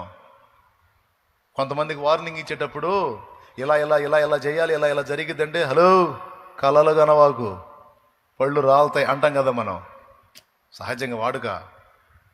అట్లాగా డోస్ ఇచ్చారు, కళలు కనటం మానేరా, అవి కళలు రాయి జరగవు అన్నా. నా ఊహా ప్రపంచంలోంచి వచ్చిందైతే జరగదన్నా, కానీ పక్కాగా నాకు దాన్ని చూపించింది దేవుడు. నాకు దాన్ని ఇచ్చింది దేవుడు. ఒకసారి కాదను, 2 సార్లు రెట్టించాడు. వాళ్ళ మనసులో పడింది, అది వాళ్ళ మనసులో పడింది. వాళ్ళు దూరానికి అడవికి పోయి గొర్రెలు మేపడానికి పోతే వాళ్ళ నాన్న యోసేపుని పంపించాడు. అన్నల్ని పలకరించిరాయా, ఇలా ఎట్లున్నారో చూసిరా, ఈ ఆహార పదార్థాలు ఇచ్చిరా అని పంపిస్తే పోతే అల్లంత దూరంలో తమ్ముడు వస్తుంటే ఆ తమ్ముడిని చూసి వాళ్ళు ఏమని మాట్లాడుకున్నారో తెలుసా? ఇదిగో ఈ కలలు గను వాడు వచ్చుచున్నాడు, వాణ్ణి నీళ్లు లేని గోతిలో చంపి పడేద్దాం, వాని కలలేమవుతాయో చూద్దామన్నారు. ఆ మాట రాయబడి ఉంది, వాని కలలేమగునో చూద్దాము అనే మాట రాస్తుంది. అంటే వాళ్ళ మనసులో యోసేపు చెప్పిన కళ ఉంది. వాడికి మనం సాష్టాంగ పడతామంట. పగటి కళలు అంటున్నాడు పనికి మల్లుడు. ఆడిని చంపి పడేసామంటే ఆడి కళలు ఏమవుతాయో, అవి ఎట్లా నెరవేరుతాయో చూద్దాం. అదిగో వస్తున్నాడు, ఆ కళలు కనేవాడు వస్తున్నాడు. అతను టైటిలే ఇచ్చారు, యోసేపు కాదు, కళలు కనేవాడు. ఈరోజు నువ్వు కూడా కొన్ని దర్శనాలని చూస్తున్నప్పుడు, కొన్ని విషయాలు దేవుడు నీకు చూపించి కొన్ని సంగతులు నీతో మాట్లాడుతున్నప్పుడు, నిన్ను గురించి కూడా కొంతమంది ఎగతాళిగా మాట్లాడుతుండొచ్చు, హేళనగా మాట్లాడుతుండొచ్చు. కానీ అవి దేవుడు చూపించేవైతే తప్పకుండా దేవుడు తన మాట చొప్పున నెరవేరుస్తాడు. హల్లెలూయా, హల్లెలూయా. నువ్వేం కంగారు పడాల్సిన అవసరం లేదు, చింతపడాల్సిన అవసరం లేదు, టెన్షన్ అవ్వాల్సిన అవసరం లేదు, ఒత్తిడి కావాల్సిన అవసరం లేదు.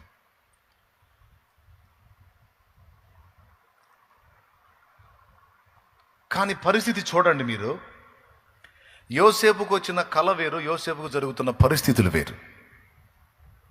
అన్నలు సాష్టాంగ పడతారన్నది దర్శనం, కానీ అన్నలు పట్టుకొని తంతన్నారు. అంతేకాదు, అతని ప్రాణం తీయటానికి ప్రయత్నించారు, అతని చావు గోతులోకి నెట్టేశారు, మళ్ళీ బయటికి తీసి అమ్మేశారు. ఇప్పుడు చూడండి, స్వప్నంలో వాగ్దానం ఇచ్చాడు కదా, ఆ వాగ్దానం ఏమైంది? ఇచ్చిన వాగ్దానం ఒకటైతే జరుగుతున్న పరిస్థితులు ఇంకొకటి. ఇచ్చిన వాగ్దానం ఒకటైతే జరుగుతున్న పరిస్థితులు ఇంకొకటి. ఇలా జరుగుతున్నప్పుడు కూడా కొంతమందికి ఆశ్చర్యం కలిగింది. దేవా, నాకు ప్రామిస్ చేసింది ఏంటి? నువ్వు నాకు వాగ్దానం చేసింది ఏంటి? నాకు మాట ఇచ్చింది ఏంటి? జరుగుతుంది ఏంటి? దేవునికి స్తోత్రం కలుగును గాక. దేవుడు మౌనం, దేవుడు మౌనం. ఎందుకని వాగ్దానాలు నెరవేరలేదు?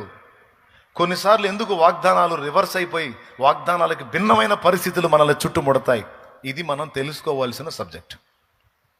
ఈ రాత్రి టూకీగా 4 సంగతులు తెలుసుకొని మనం ముగించుకుందాం. సంతోషంగా స్తోత్రం చెప్పుకోండి ప్రభువుకి. ఏందండి ముగించుకుందాం అనేసరికి లేలే, సరే ముగించాలే, చెప్పండి, స్తోత్రం గట్టిగా చెప్పండి, 2 చేతులు ఎత్తి చెప్పండి. రైట్. వాగ్దానాలు మనం స్వతంత్రించుకోకపోవడానికి మొదటి కారణం చెప్తున్నాను, అదే ఇందాక మనం చదివిన మూలవాక్యం. వాగ్దానాలు, దేవుడి వాగ్దానాలు స్వస్థతను గురించి కావచ్చు, సమృద్ధిని గురించి కావచ్చు, ఏమంటే శత్రు భయాన్ని గురించి కావచ్చు, మానసిక రుగ్మతలను గురించి కావచ్చు, ఆత్మీయ జీవితానికి సంబంధించి కావచ్చు, శరీర జీవితానికి సంబంధించి కావచ్చు, దేనికి సంబంధించిన వాగ్దానాలు నీకున్న అవి నెరవేరకపోవడానికి మొట్టమొదటి కారణం అవిశ్వాసం. అది అక్కడ రాస్తుంది. రోమాపత్రిక 4వ అధ్యాయములో 20వ వచనం చూడండి. 19వ వచనం నుంచి చూడొచ్చు. అతడు విశ్వాసమందు బలహీనుడు కాక రమారమి 100 వయసు గలవాడై ఉండి అప్పటికి తన శరీరము మృతతుల్యమైనట్టును, ఆయన భార్య శారా ఆమె గర్భం కూడా మృతతుల్యమైనట్టును ఆలోచించను గాని అవిశ్వాసం వల్ల దేవుని వాగ్దానమును గురించి సందేహింపక. దేవుడిచ్చిన వాగ్దానాలు నెరవేరతాయి అనేది విశ్వసించిన వాడి విషయంలో దేవుడికి సంతోషం. అలా విశ్వసించకుండా సందేహించాడంటే వాణ్ణి అవిశ్వాసుల లెక్కలో గడతాడు. ఏ లెక్కలో గడతాడు? అవిశ్వాసుల లెక్కలు. ఎందుకంటే అవిశ్వాసం వలన సందేహింపక. అంటే సందేహం ఎందువల్ల వచ్చింది? అవిశ్వాసాన్ని బట్టి సందేహం వచ్చింది. విశ్వాసం గలవాడికి సందేహం ఉండదు. సందేహం ఎందుకు వచ్చిందంటే అవిశ్వాసాన్ని బట్టి వచ్చింది. దేవుడు వాగ్దానం చేశాడు, నీకు కుమారుణ్ణి ఇస్తాను, నీ సంతానాన్ని ఆకాశ నక్షత్రముల వలె సముద్ర తీరము నుండి ఇసుక రేణువుల వలె నేను విస్తరింపజేస్తానని వాగ్దానం చేశాడు. నీ సంతానము ద్వారా భూలోకములోని సకల వంశములు ఆశీర్వదించబడతాయని వాగ్దానం చేశాడు. కానీ వాగ్దానం ఒక రకంగా ఉంది, వీళ్ళ శరీర ఆకారాలు ఒక రకంగా ఉన్నాయి. వీళ్ళ శరీరాల పరిస్థితి చూస్తే సంతానాన్ని కనేటట్లేదు. వీళ్ళు కాటికి పోయేటట్టు వీళ్ళ శరీర స్థితి మృతతుల్యమైనట్టు, అంటే మరణకరమైన స్థితికి ఉన్నట్టు. అబ్రహాము తన్ను చూసుకొని అలానే అనుకున్నాడట, తన భార్య అయిన శారాను చూసుకొని కూడా అలా అనుకున్నాడట. ఆమె మరణానికి చేరువయ్యేటువంటి వయసు వచ్చేసింది, నేను మరణానికి చేరువయ్యే వయసు వచ్చింది, మా శరీరాలు మృతతుల్యమైపోయి ఉన్నట్లుంది కదా. ఈ శరీరాలతో పిల్లల్ని మేము ఎట్లా కనగలం, మాకు సంతానం ఎలా కలుగుతుంది? ఆమెకు స్త్రీ ధర్మం నిలిచిపోయింది. స్త్రీ ధర్మం నిలిచిపోయిన స్త్రీ సంతానోత్పత్తికి పనికిరాదు, ఇది ఎలా జరిగిద్ది అని ఆలోచించాడు. సైంటిఫిక్గా చూసినా సామాజికంగా చూసినా ఇది అసంభవమే. అయినా, అది దేవుని వాక్యం, అయినా అవిశ్వాసమును బట్టి సందేహింపక, వాగ్దానము చేసిన వాడు తాను చేసిన వాగ్దానాన్ని నెరవేర్చుటకు సమర్థుడు అని నమ్మాడట. దేవునికి స్తోత్రం కలుగును గాక. వాగ్దానం చేసిన వాడు వాగ్దానాన్ని నెరవేర్చడానికి సమర్థుడు. ఆమెన్. మాకు లేదు సామర్థ్యం, నా భార్యకు లేదు సామర్థ్యం, బిడ్డని కని పాలిచ్చి పెంచే సామర్థ్యం లేదు, అయిపోయింది, స్త్రీ ధర్మం నిలిచిపోయింది. లెక్క ప్రకారం, లోక ప్రకారం అది అసంభవం. మాకు లేదు సామర్థ్యం, కానీ మాకు వాగ్దానం చేశాడే, ఒట్టు పెట్టాడే, ఆయనకుంది సామర్థ్యం. హల్లెలూయా. అందరు చెప్పండి పెద్దగా, ఇంకొకసారి చెప్పండి. ఆయన సమర్థుడు. కాబట్టి నేను ఆయన నమ్ముతా, నేను డౌట్ పెట్టుకోను అని విశ్వాసాన్ని బట్టి 100 సంవత్సరాల వయసులో కొడుకును కన్నాడు. అంతేనా? ఇసాకు పుట్టిన తర్వాత కూడా కేతురాన్ చేసుకొని మళ్ళా సంతానానికి అన్నాడు. అసలు 100 ఏళ్ల టైంలోనే అయిపోయిందిరా మన కథ, క్లైమాక్స్కి వచ్చింది అనుకున్న స్థితిలో ఉన్నోడు శారాను పంపించి, అంటే పైకి అయిపోయిన తర్వాత కేతురాన్ చేసుకున్నాడుగా, చేసుకుని మళ్ళీ పిల్లల్ని కన్నాడుగా, అదో గుంపైంది. అంటే అలాగ చేసిన వాడెవరు అంటే మనకి సామర్థ్యం లేకపోవచ్చు తమ్ముడు. ఇప్పుడు కొన్ని సాధించాలని నువ్వు అనుకుంటావు, కొన్ని పొందుకోవాలని నువ్వు అనుకుంటావు, కానీ నీకు సామర్థ్యం లేదు. భౌతికంగాను ఆత్మీయంగాను కూడా. ఆత్మీయ జీవితంలో పవిత్రంగా నిలబడాలి, పరిశుద్ధంగా నిలబడాలి, దేవుని కొరకు నీతిగా నిలబడాలి, నీతి ఫలం ఫలించాలని నువ్వు ఆశిస్తావు, కానీ నీకు సామర్థ్యం లేదు. కానీ నేను నిలబెడతాను అని ఆయన వాగ్దానం చేశాడు. నీ దగ్గర సరుకు లేదు, నీ దగ్గర సామర్థ్యం లేదు, కానీ నీకు వాగ్దానం చేసిన వాడి దగ్గర సరుకు ఉంది. ఆయన వాగ్దానం చేసిన దాన్ని నెరవేర్చుటకు సమర్థుడు కనుక ఆయన సామర్థ్యం మీద విశ్వాసం కలిగి ఉండు, తప్పకుండా నిలబడతావు. ఈ రోజు కాకపోతే రేపు, రేపు కాకపోతే ఇంకా 10 రోజులకి, 10 నెలలకైనా సరే నువ్వు ఆశించినటువంటి ఆత్మీయ అంతస్తులోకి నిన్ను నా తండ్రి చేరుస్తాడు. నువ్వు కృంగిపోయి అవిశ్వాసం వల్ల సందేహపడి నా బ్రతుకంతా ఇంతే అని రాజీ పడాల్సిన అవసరం లేదు. అలా రాజీ పడితే నువ్వు అవిశ్వాసుల లెక్కలోకి వస్తావు, సందేహిస్తే. సో పాయింట్ నెంబర్ 1, వాగ్దానము చేసిన దేవుడు దాన్ని మన ఎడల నెరవేర్చకపోవడానికి కారణం, దాన్ని మనం స్వతంత్రించుకోలేకపోవడానికి కారణం అవిశ్వాసం. ఎస్, దేవుని ముందు కూర్చొని చెప్పాలి, దేవా నేను సందేహించట్లేదు, నువ్వు చేస్తావు దేవా, నేను అసమర్థుడినే కావచ్చు, కానీ నన్ను పిలిచిన నువ్వు, నాకు మాటిచ్చిన నువ్వు సమర్థుడివి, సమర్థుడివి, సమర్థుడివి. నేను అసమర్థురాలనే ప్రభువా, కానీ నన్ను పిలిచిన నువ్వు సమర్థుడివి, నెరవేరుస్తావు, నేను డౌట్ పెట్టుకోవట్లేదు. కొంతమంది వస్తారు, నవ్వే వాళ్ళు వస్తారు, వాళ్ళు నవ్వుతారు, వాళ్ళ నవ్వుల్ని కూడా నువ్వు పట్టించుకోవద్దు, వాళ్ళ ఎగతాళి నువ్వు పట్టించుకోవద్దు, వాళ్ళ హేళన నువ్వు పట్టించుకోవద్దు, వాళ్ళ బెదిరింపు మాటలు నువ్వు పట్టించుకోవద్దు. నీకు వాగ్దానం చేసిన వాడు నమ్మదగిన వాడు, ఆ ఒక్కడికి వెళ్ళి చూడు. నువ్వు ఎంతమందికి అర్థమైంది? ఎవరికి వెళ్ళి చూడాలి? నేను సందేహంలోకి నెట్టే పనికి మాలిన అవిశ్వాసాల వైపు చూడొద్దు. నువ్వు అవిశ్వాసం అవుతావు. నో, నువ్వు దేవుని వైపు చూడు, ఆయన సామర్థ్యం వైపు చూడు. నీకు లేదు సత్తా, కానీ నిన్ను పిలిచిన వాడికి ఉంది సత్తా. హల్లెలూయా, హల్లెలూయా. మొదటిది, అవిశ్వాసం చేత మనం పొందలేము. అందుకే ఆ దరిద్రాన్ని వదిలేద్దాం, విశ్వాసము గలవారమై ఉందాం. ఏమండి, అక్కడ ఇంకో మాట కూడా ఉందండి, అద్భుతమైన మాట. మన విశ్వాసం ఎంతవరకు ఊగిసలాడితే తెలుసా? ఇది జరగటానికి పాసిబిలిటీ ఉంది అని మనకు అనిపించినంత వరకు మన విశ్వాసం ఊగిసలాడుతూ ఉంటుంది. అయితుండొచ్చులే, ఎందుకంటే అవకాశాలు ఉన్నాయిలే అని. అసలు ఇక ఛాన్సే లేదురా బాబు, అసంభవం. అరే బాబు, వచ్చింది క్యాన్సర్, అది 4th స్టేజ్ రా నాయన, వచ్చింది క్యాన్సర్, అది 4th స్టేజీ. డాక్టర్ చెప్పేశాడు, రిపోర్ట్ ఇచ్చాడు, ఈ శాల్తీ బతకదు, ఇంకా అవుట్ అని. అదే సెకండ్ స్టేజ్ అనుకో, 4th స్టేజ్ వచ్చినప్పుడు కదా మనం ఆలోచించాల్సింది. సెకండ్ స్టేజ్ అంటే ఈ డాక్టర్ కాకపోతే ఇంకొక డాక్టర్, ఇంకో పెద్ద డాక్టర్ దగ్గరికి పోతాను, లైన్ అయిద్దిలే అని మనసులో పెట్టుకొని, ప్రభా విశ్వాసం ఉంచుతున్నాను ప్రభా, నువ్వు స్వస్థపరుస్తావని. హల్లెలూయా.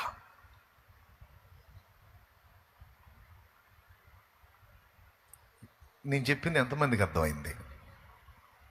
నిజంగా అర్థమైందా? ఇలాగ మనకు అవకాశాలు ఉన్నప్పుడు మన విశ్వాసం ఉంచటం మామూలు విషయం. కానీ అబ్రహాము స్పెషల్ ఏంటో తెలుసా? నిరీక్షణకు ఆధారమే లేనప్పుడు దేవుణ్ణి నమ్మాడట. అంటే విశ్వసించడానికి, ఎదురు చూడటానికి, నిరీక్షించడానికి అసలు ఛాన్సే లేకపోయినా దేవుణ్ణి నమ్మి ఎదురు చూశాడంట. అది అసాధారణ విశ్వాసం. ఛాన్సెస్ ఉన్నప్పుడు కొద్దో గొప్ప, ఫర్ ఎగ్జాంపుల్ అప్పులైనాయి, తచ్చడప్పులు అయినాయి, ఎటో పక్క ఎవడో ఒకడో కదిలి మనకు హెల్ప్ చేసే ఛాన్స్ ఉందనుకో, మన విశ్వాసం కొంచెం ఊగిసలాడుతూ ఉంటుంది. ఎందుకంటే అటు పక్క నుంచి మనకు వచ్చే ఛాన్స్ ఉందిలే, అడిస్తాను అన్నాడు కదా, తీటికి అన్నిటికీ అడ్డం పెట్టేయచ్చు. దేవునికి స్తోత్రం, ప్రభువా సాయం చేయి అంటాం అటు పక్క ఆఫర్ను పెట్టుకొని. కానీ ఒరిజినల్ విశ్వాసం, పవర్ఫుల్ విశ్వాసం ఏంటో తెలుసా? మనకి ఇచ్చేవాడు ఎవడు లేడు, అందరికీ మనమే ఇవ్వాలి. మనకి ఎటు రూపాయి ఇచ్చే మార్గం లేదు, పొర్రపాటును కూడా ఒక్కడు కూడా రూపాయి ఇచ్చే ఛాన్స్ లేదు మనకి. అలాంటి స్థితిలో ఉండి కూడా ఎటు పక్క నాకు రూపాయి వచ్చే ఛాన్స్ లేదు, కానీ నా అప్పులన్నీ తీర్చుటకు నా దేవుడు సమర్థుడు, నేను నమ్ముతున్నా. నిరీక్షించడానికి ఏ ఆధారము లేనప్పుడు నమ్ముటయే నిజ విశ్వాసం. కొద్దో గొప్ప ఛాన్సులు ఉన్నప్పుడు విశ్వసించడం, అది దానికి 50 మార్కులే పడతాయి, 50 మార్కులే పడతాయి. ఆఫర్లను చూసుకొని, అవకాశాలు చూసుకొని విశ్వాసం ఉంచుతున్నానంటే దానికి 50-40 మార్కులే పడతాయి. అసలు నిరీక్షణకు ఆధారమే లేనప్పుడు మనం నమ్ముతాం చూడు, దేవుణ్ణి విశ్వసిస్తాం చూడు, దానికి 100 మార్కులు పడతాయి. అది నిజ విశ్వాసం, ఒరిజినల్. ఆ మాట ఉంది, చదువు ఒకసారి. 18వ వచనం. నీ సంతానము ఇలాగ ఉండునని చెప్పిన దాన్ని బట్టి తననేక జనములకు తండ్రి అగునట్లు నిరీక్షణకు ఆధారము లేనప్పుడు అతడు నిరీక్షణ కలిగి నమ్మెను. నిరీక్షణకు అసలు ఆధారమే లేదట. 4th స్టేజ్ అన్నప్పుడు ఇక ఆధారం ఉంటుందా? క్యాన్సర్ వచ్చింది, అది 4th స్టేజ్ అన్నప్పుడు ఇంకా ఇక నిరీక్షణ ఉంటుందా? ఆ మంచంలో వండుకొని వచ్చిన వాళ్ళందరినీ చూస్తా, మన వాళ్ళు ఉంటారు కదా, సుబ్బారావు వచ్చాడు,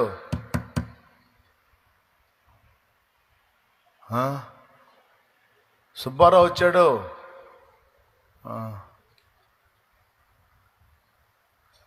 ఏంది వెంకట్రావు, ఏంది పరిస్థితి?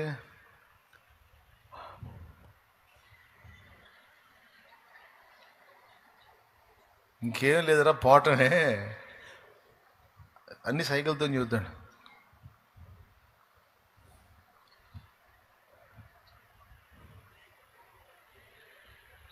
ఫోర్త్ స్టేజ్ ఇక పోవటమే అంటే నిరీక్షణకి ఆధారమే. కానీ నిజమైన విశ్వాసం గలవారు ఏమంటారో తెలుసా? ఆ కండిషన్లో ఉండి కూడా, ఆ కండిషన్ నేను చెప్తున్నాను, రోగం అంటే ఎవరికైనా భయమేనండి. మీరు అంటున్నారు, మీకు వస్తే ఉంటుంది, అప్పుడు మీకు రావద్దులే, పొరపాటును కూడా రావద్దు, మీకు రావద్దు, నాకు రావద్దు, ఎవరికి రావద్దు. దేవునికి స్తోత్రం. ఆ వచ్చిన వాళ్ళ ఫీలింగ్ అర్థం కావాలంటే కాస్త కోస్తా మనకి ఏదో ఒక విధమైన శోధన, ఏదో ఒక బాధ మనకు వచ్చిన అనుభవం ఉంటే, పొందిన అనుభవం ఉంటే మనకు అర్థమైద్ది వాళ్ళ బాధ. అనుభవం లేని వాళ్ళు తగిలిస్తారు, వచ్చిన వాళ్ళకి అర్థమైద్ది, వాళ్ళు కూడా అదే అనుకుంటారు. పేషెంట్లు బెడ్ మీద పండుకొని వచ్చిన వాళ్ళల్లా చూసి నా బాధ వీడికి వస్తే అర్థమైంది. దేవునికి స్తోత్రం, హల్లెలూయా. నిరీక్షణకు అసలు ఆధారమే లేనప్పుడు, ఛాన్సే లేనప్పుడు, ఏ కోశాన కూడా ఏ డాక్టర్ కాదు, ఇక అమెరికా పోయి చేయించుకున్నా కూడా ఛాన్స్ లేదు అన్న పరిస్థితి వచ్చినా కూడా దేవుని యందలి స్థిర విశ్వాసం, నిజ విశ్వాసం కలిగిన వాళ్ళు ఒక జబ్బు విషయంలోనే కాదు, డబ్బు విషయంలోనే కాదు, దేని విషయంలోనైనా వాళ్ళ విశ్వాసం ఎంత దృఢంగా ఉంటుందంటే, ఇది నా వల్ల కాదు, ఏ వైద్యుడి వల్ల కాదు, అయినా నాకు పరమ వైద్యుడు ఉన్నాడు, ఆయన దీని నుండి నన్ను విడిపించి స్వస్థపరచగలడు అని మాట్లాడతారు. అది నమ్ముతారు. భర్త బలహీనుడై ఉంటే భార్య అలాంటి విశ్వాసం కలిగిందైతే భర్తకు అదే మాట చెప్పింది, భయపడొద్దు, నాకు డౌట్ లేదు, నాకు సందేహం లేదు, నువ్వు కూడా సందేహించొద్దు. సందేహిస్తే దేవుని శక్తి మనం పొందలేం. విశ్వాసం ఉంచు, నేను కూడా ఉంచుతున్నా, నా ప్రభు నిన్ను లేపుతాడు, నా ప్రభు మనల్ని విడిపిస్తాడు, నా ప్రభు మనల్ని బంధకాల్లోంచి విడిపిస్తాడు, నా ప్రభు స్వస్థపరుస్తాడు, నా ప్రభు మన ఆర్థిక దరిద్రతని తొలగిస్తాడు. ఒక్క ఈ రెండు విషయాలు కాదు, ప్రతి విషయంలో, విశ్వాస విషయంలో బలవంతులైన వాళ్ళ. నేను చెప్తున్నా, శారీరకంగా నువ్వు బలహీనుడిగా ఉండొచ్చు, ఆర్థికంగా నువ్వు బలహీనుడిగా ఉండొచ్చు, ఉద్యోగం సద్యోగం లేని స్థితిలో బలహీనుడిగా ఉండొచ్చు, అప్పుల పాలే బలహీనుడిగా ఉండొచ్చు, ఆత్మీయ జీవితంలో పడతా లెగుస్తా స్పిరిచువల్ లైఫ్లో నువ్వు బలహీనురాలుగా ఉండి ఉండొచ్చు. అవి ఏ విధమైన బలహీనతలైనా నువ్వు కలిగి ఉండొచ్చు. కానీ ఒక్క విషయంలో నువ్వు బలహీనుడివి కావద్దు, అదేంటంటే విశ్వాస విషయంలో బలహీనుడు కావద్దు. ఆ మాట అక్కడ చెప్పాడు. ఆయన మృతతుల్యమైన శరీర విషయంలో బలహీనుడే, కానీ విశ్వాసమందు బలహీనుడు కాక, విశ్వాసమందు బలహీనుడు కాలేదట. విశ్వాసమందు బలహీనుడు కాల, ఆయన గాల వాళ్ళ ఆవిడ గాల. శరీర రీత్యా చూస్తేనే బలహీనులే. 100 ఏళ్ళు అంటే ఏందండి? ఇక్కడ అందరు కొంతమందికి 20 ఏళ్ళు కూడా లేవు, కూర్చుంటే లేవలేరు, లేకపోతే కూర్చోలేరు. అన్నీ వాళ్ళ అమ్మ చేయాల. మమ్మీ అది తీసిరా, మమ్మీ ఇది తీసిరా మమ్మీ. మగపిల్లలు ఆడపిల్లలు మొత్తం 20 ఉండవు. 20 ఏళ్ల ప్రాయం, గోడని గుద్దితే పగిలిపోవాలి. అట్లా కాదు, తల్లులే ఆ పట్టులో ఉంటారు, పిల్లలేమో అంత ఉసురు మొఖాలు వేసుకుని ఒక పూట నిద్రగాతే చాలు, ఇక తెల్లారి వాళ్ళ మొఖాలు చూడాతి కాదు. ఇక ఇప్పుడు ఆల్రెడీకి వచ్చారు కదా, రేపు పొద్దున చూడాలి ఫేసు. వాళ్ళ అమ్మకెళ్ళి ఉర్రా పర్రా ఉరిని చూస్తుంటారు. ఏందమ్మా ముఖం అట్టుంది, ఏందమ్మా, ఏంటమ్మా నైట్ అంతా నిద్ర లేకుండా ఆయన ఒకడు చెబుతానే ఉన్నాడు ఆపకుండా. నువ్వు ఒకదానివేమో అట్లా కాస్త కళ్ళు మూసాలు పటాపటా కొట్టి లేపుతుంటివి. నువ్వు ఏంటి మమ్మీ, హెల్త్ దెబ్బతింటది మమ్మీ. తల్లి అంటే పిచ్చి మోకందా ఇట్లాంటి ఆన్లైన్లు ఎన్ని చేశాను అనుకున్నాను నేను. నువ్వు చేస్తావు, మా వల్ల కాదు. ఉసురు మొఖం వాళ్ళు 20 ఏళ్ళకే బలహీనులు కొంతమంది. ఏమండి ఏంది అడుగుతున్నారు? అట్లాంటి వాళ్ళు ఎందుకు ఉంటారులే అనే ఉన్నారా? మీరు చేతులు ఎత్తారనుకో మీ పిల్లలు చూస్తారు ఇప్పుడు మీకు వెళ్ళి, నాకు తెలుసు నువ్వు చేయి ఎత్తుతావని అనుకుంటారు. కాబట్టి 20 ఏళ్ళకే బలహీనులు, 60 ఏళ్ళకి ఇంకా బలహీనులు, 100 సంవత్సరాలు అంటే ఏమైనా ఉంటుందండి? కానీ శారీరరీత్యా బలహీనలు కావచ్చు, కానీ విశ్వాస విషయంలో మన బలహీనలు కావద్దు. అవిశ్వాసము చేత దేవుని వాగ్దానాన్ని సందేహించినట్లయితే మనం పొందలేం. నువ్వు వేసిన మిరపచేను మొత్తం పోయింది, మాట వరకు చెబుతున్నా పెద్దోడా, వేసిన మిరపచేను మొత్తం పోయింది, గుట్టగొట్టలాడుతుంది, అవుట్, క్లైమాక్స్ అసలు కూడా తేలేటట్లు లేదు. అయినా నువ్వు పొలం నిలబడి అనాల్సిన మాట ఏం తెలుసా? నా దేవుడు ఈ పూర్తిగా మూడైపోయిన దీనిలో నుండి నాకు కావాల్సిందంతా రప్పించగల సమర్థుడు. పోయింది అంతా పోయింది అనుకున్న దానిలో నుండి నాకు కావాల్సిందంతా రప్పించగల సమర్థుడు అనే దమ్ము, అనే విశ్వాసం, అనే నమ్మకం, అనే నిశ్చయత ఎంతమందికి ఉందో వాళ్ళు తప్పకుండా ఆశీర్వదించబడతారు, తప్పకుండా పొందుతారు దేవుని. ఎందుకంటే అబ్రహాం పొందాడు. ఆయనే లెక్క పెట్టలేనంత సంతానాన్ని నిజంగానే పొందాడా, పొందలేదా? దేన్ని బట్టి పొందాడు? దేవుడిచ్చిన ప్రామిస్ నెరవేరిందా, నెరవేరలేదా? దేన్ని బట్టి? దేవునికి స్తోత్రం కలుగునుగాక. అయిపోయింది ఒకటి. ఇక రెండవది, వాగ్దానం నెరవేరకపోవడానికి రెండవ కారణం ఏంటంటే,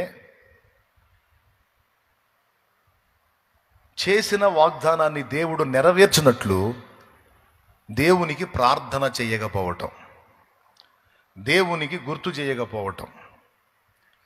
వాగ్దానాలు బోల్డన్ని పొందుకొని ఉన్నాం మనం, కానీ ఆ వాగ్దానాలు నెరవేర్చబడినట్లు మనం దేవుని యొద్దకు ప్రార్థనలో వెళ్ళాల్సి ఉంది.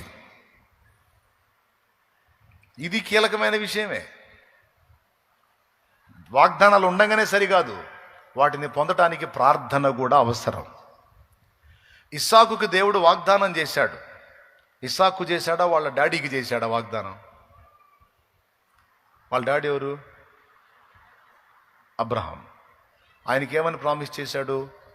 నీ సంతానాన్ని ఆకాశ నక్షత్రముల వలె, సముద్ర తీరమందుండి ఇసుక రేణువుల వలె విస్తరింపజేస్తాను అనే ప్రామిస్ వాళ్ళ నాన్నకు ఉందా లేదా? ఉందా లేదా? రైట్. కానీ వాక్యం ఏం చెప్తుందో తెలుసా? తండ్రికి ఇచ్చిన వాగ్దానం కొడుకు జీవితంలో నెరవేరలా. మరి ఇసుక రేణువులు అంత సంతానం ఎప్పుడైద్ది? ఆయనకు పుట్టిన పిల్లలకి పిల్లలై, వాళ్ళకి పిల్లలై అంత డెవలప్ కావాలి. కానీ విచిత్రం చెప్పన, అబ్రహాము కొడుకైన ఇస్సాకే సంతానం లేదని బైబిల్లో రాసుంది ఆదికాండంలో. ఏ కారణాన్ని బట్టి పొందలేకపోయాడు? దేవుడు ఈ సంగతి ఎందుకు మాట్లాడుతున్నాడో దయచేసి మనస్కరించండి. చెప్పమంటారా, ప్రార్థన చేయమంటారా? నేను ఎందుకు ఆపుతాను? చూడు,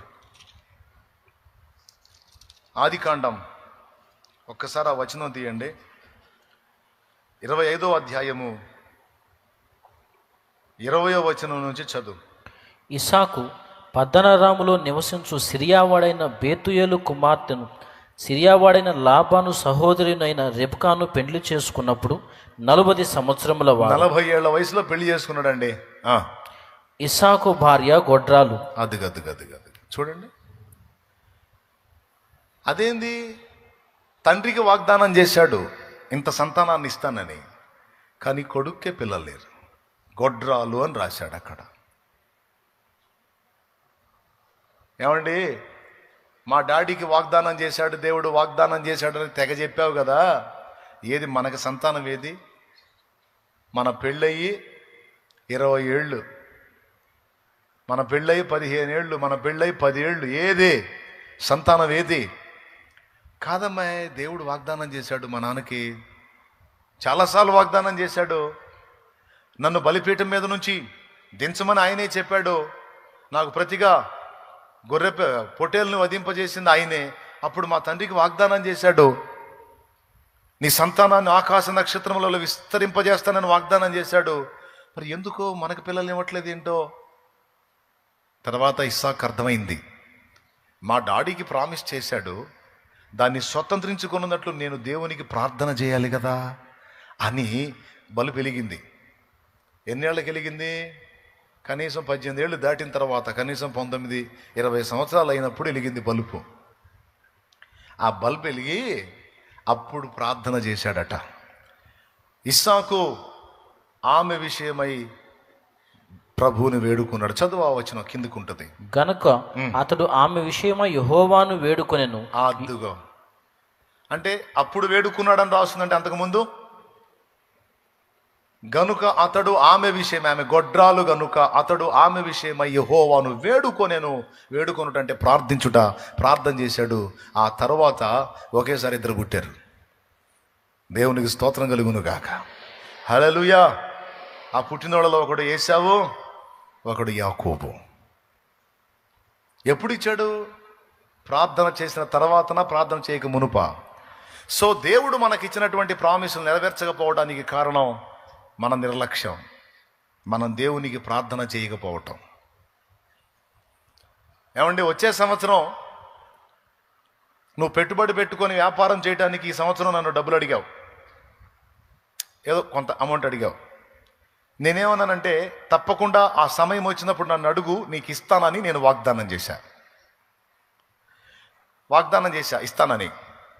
ఇక నువ్వు పెట్టుబడి పెట్టాల్సిన సమయం రాగానే నేను డింగ్ మని ఫోన్ తీసుకొని నీకు ఫోన్ చేసి నా ఫోన్ నుంచి, బ్రదర్ నువ్వు అడిగావే అప్పుడు పెట్టుబడికి డబ్బులు ఇస్తాదా అని నేను పిలుస్తానా? మైండ్ ఉన్నవాడు ఎవడన్నా పిలుస్తాడా? చెప్పండి కొద్దిగా.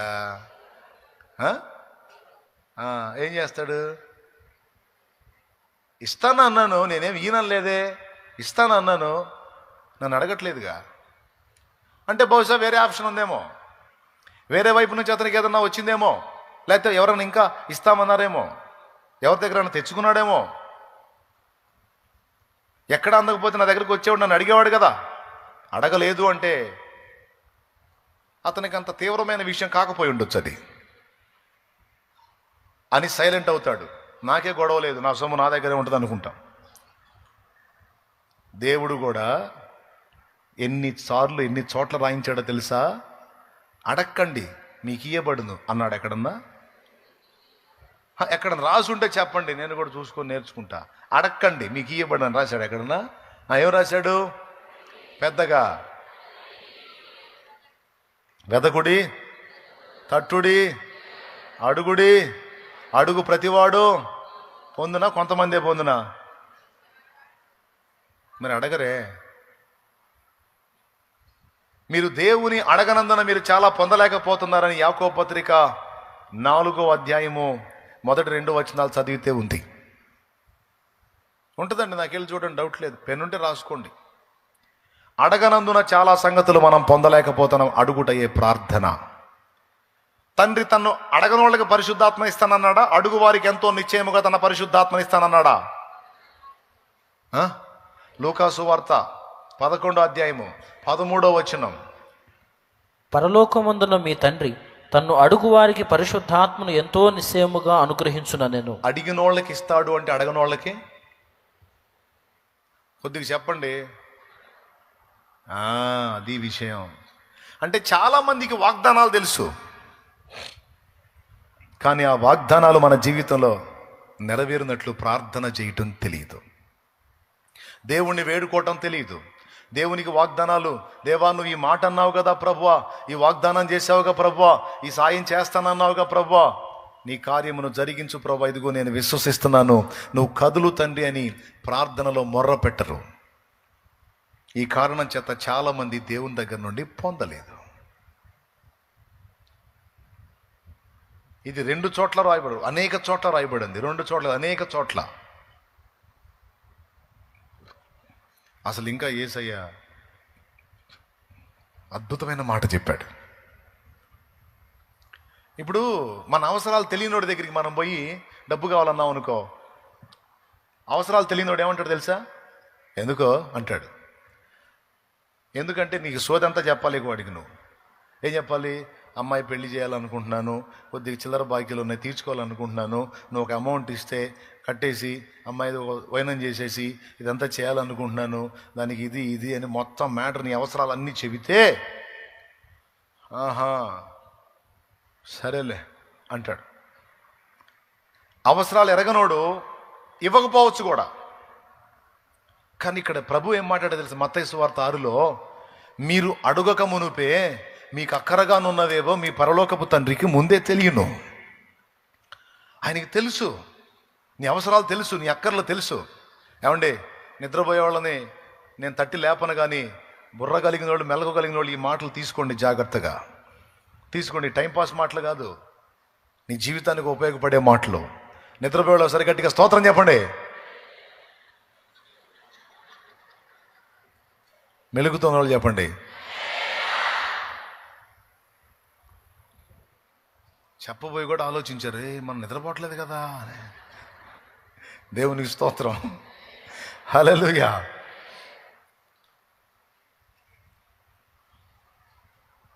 మీకు అక్కరగానున్నవేమో మీ పరలోకపు తండ్రికి ముందే తెలియను గనుక మీరు నిరభ్యంతరంగా ఆయన అడగొచ్చు.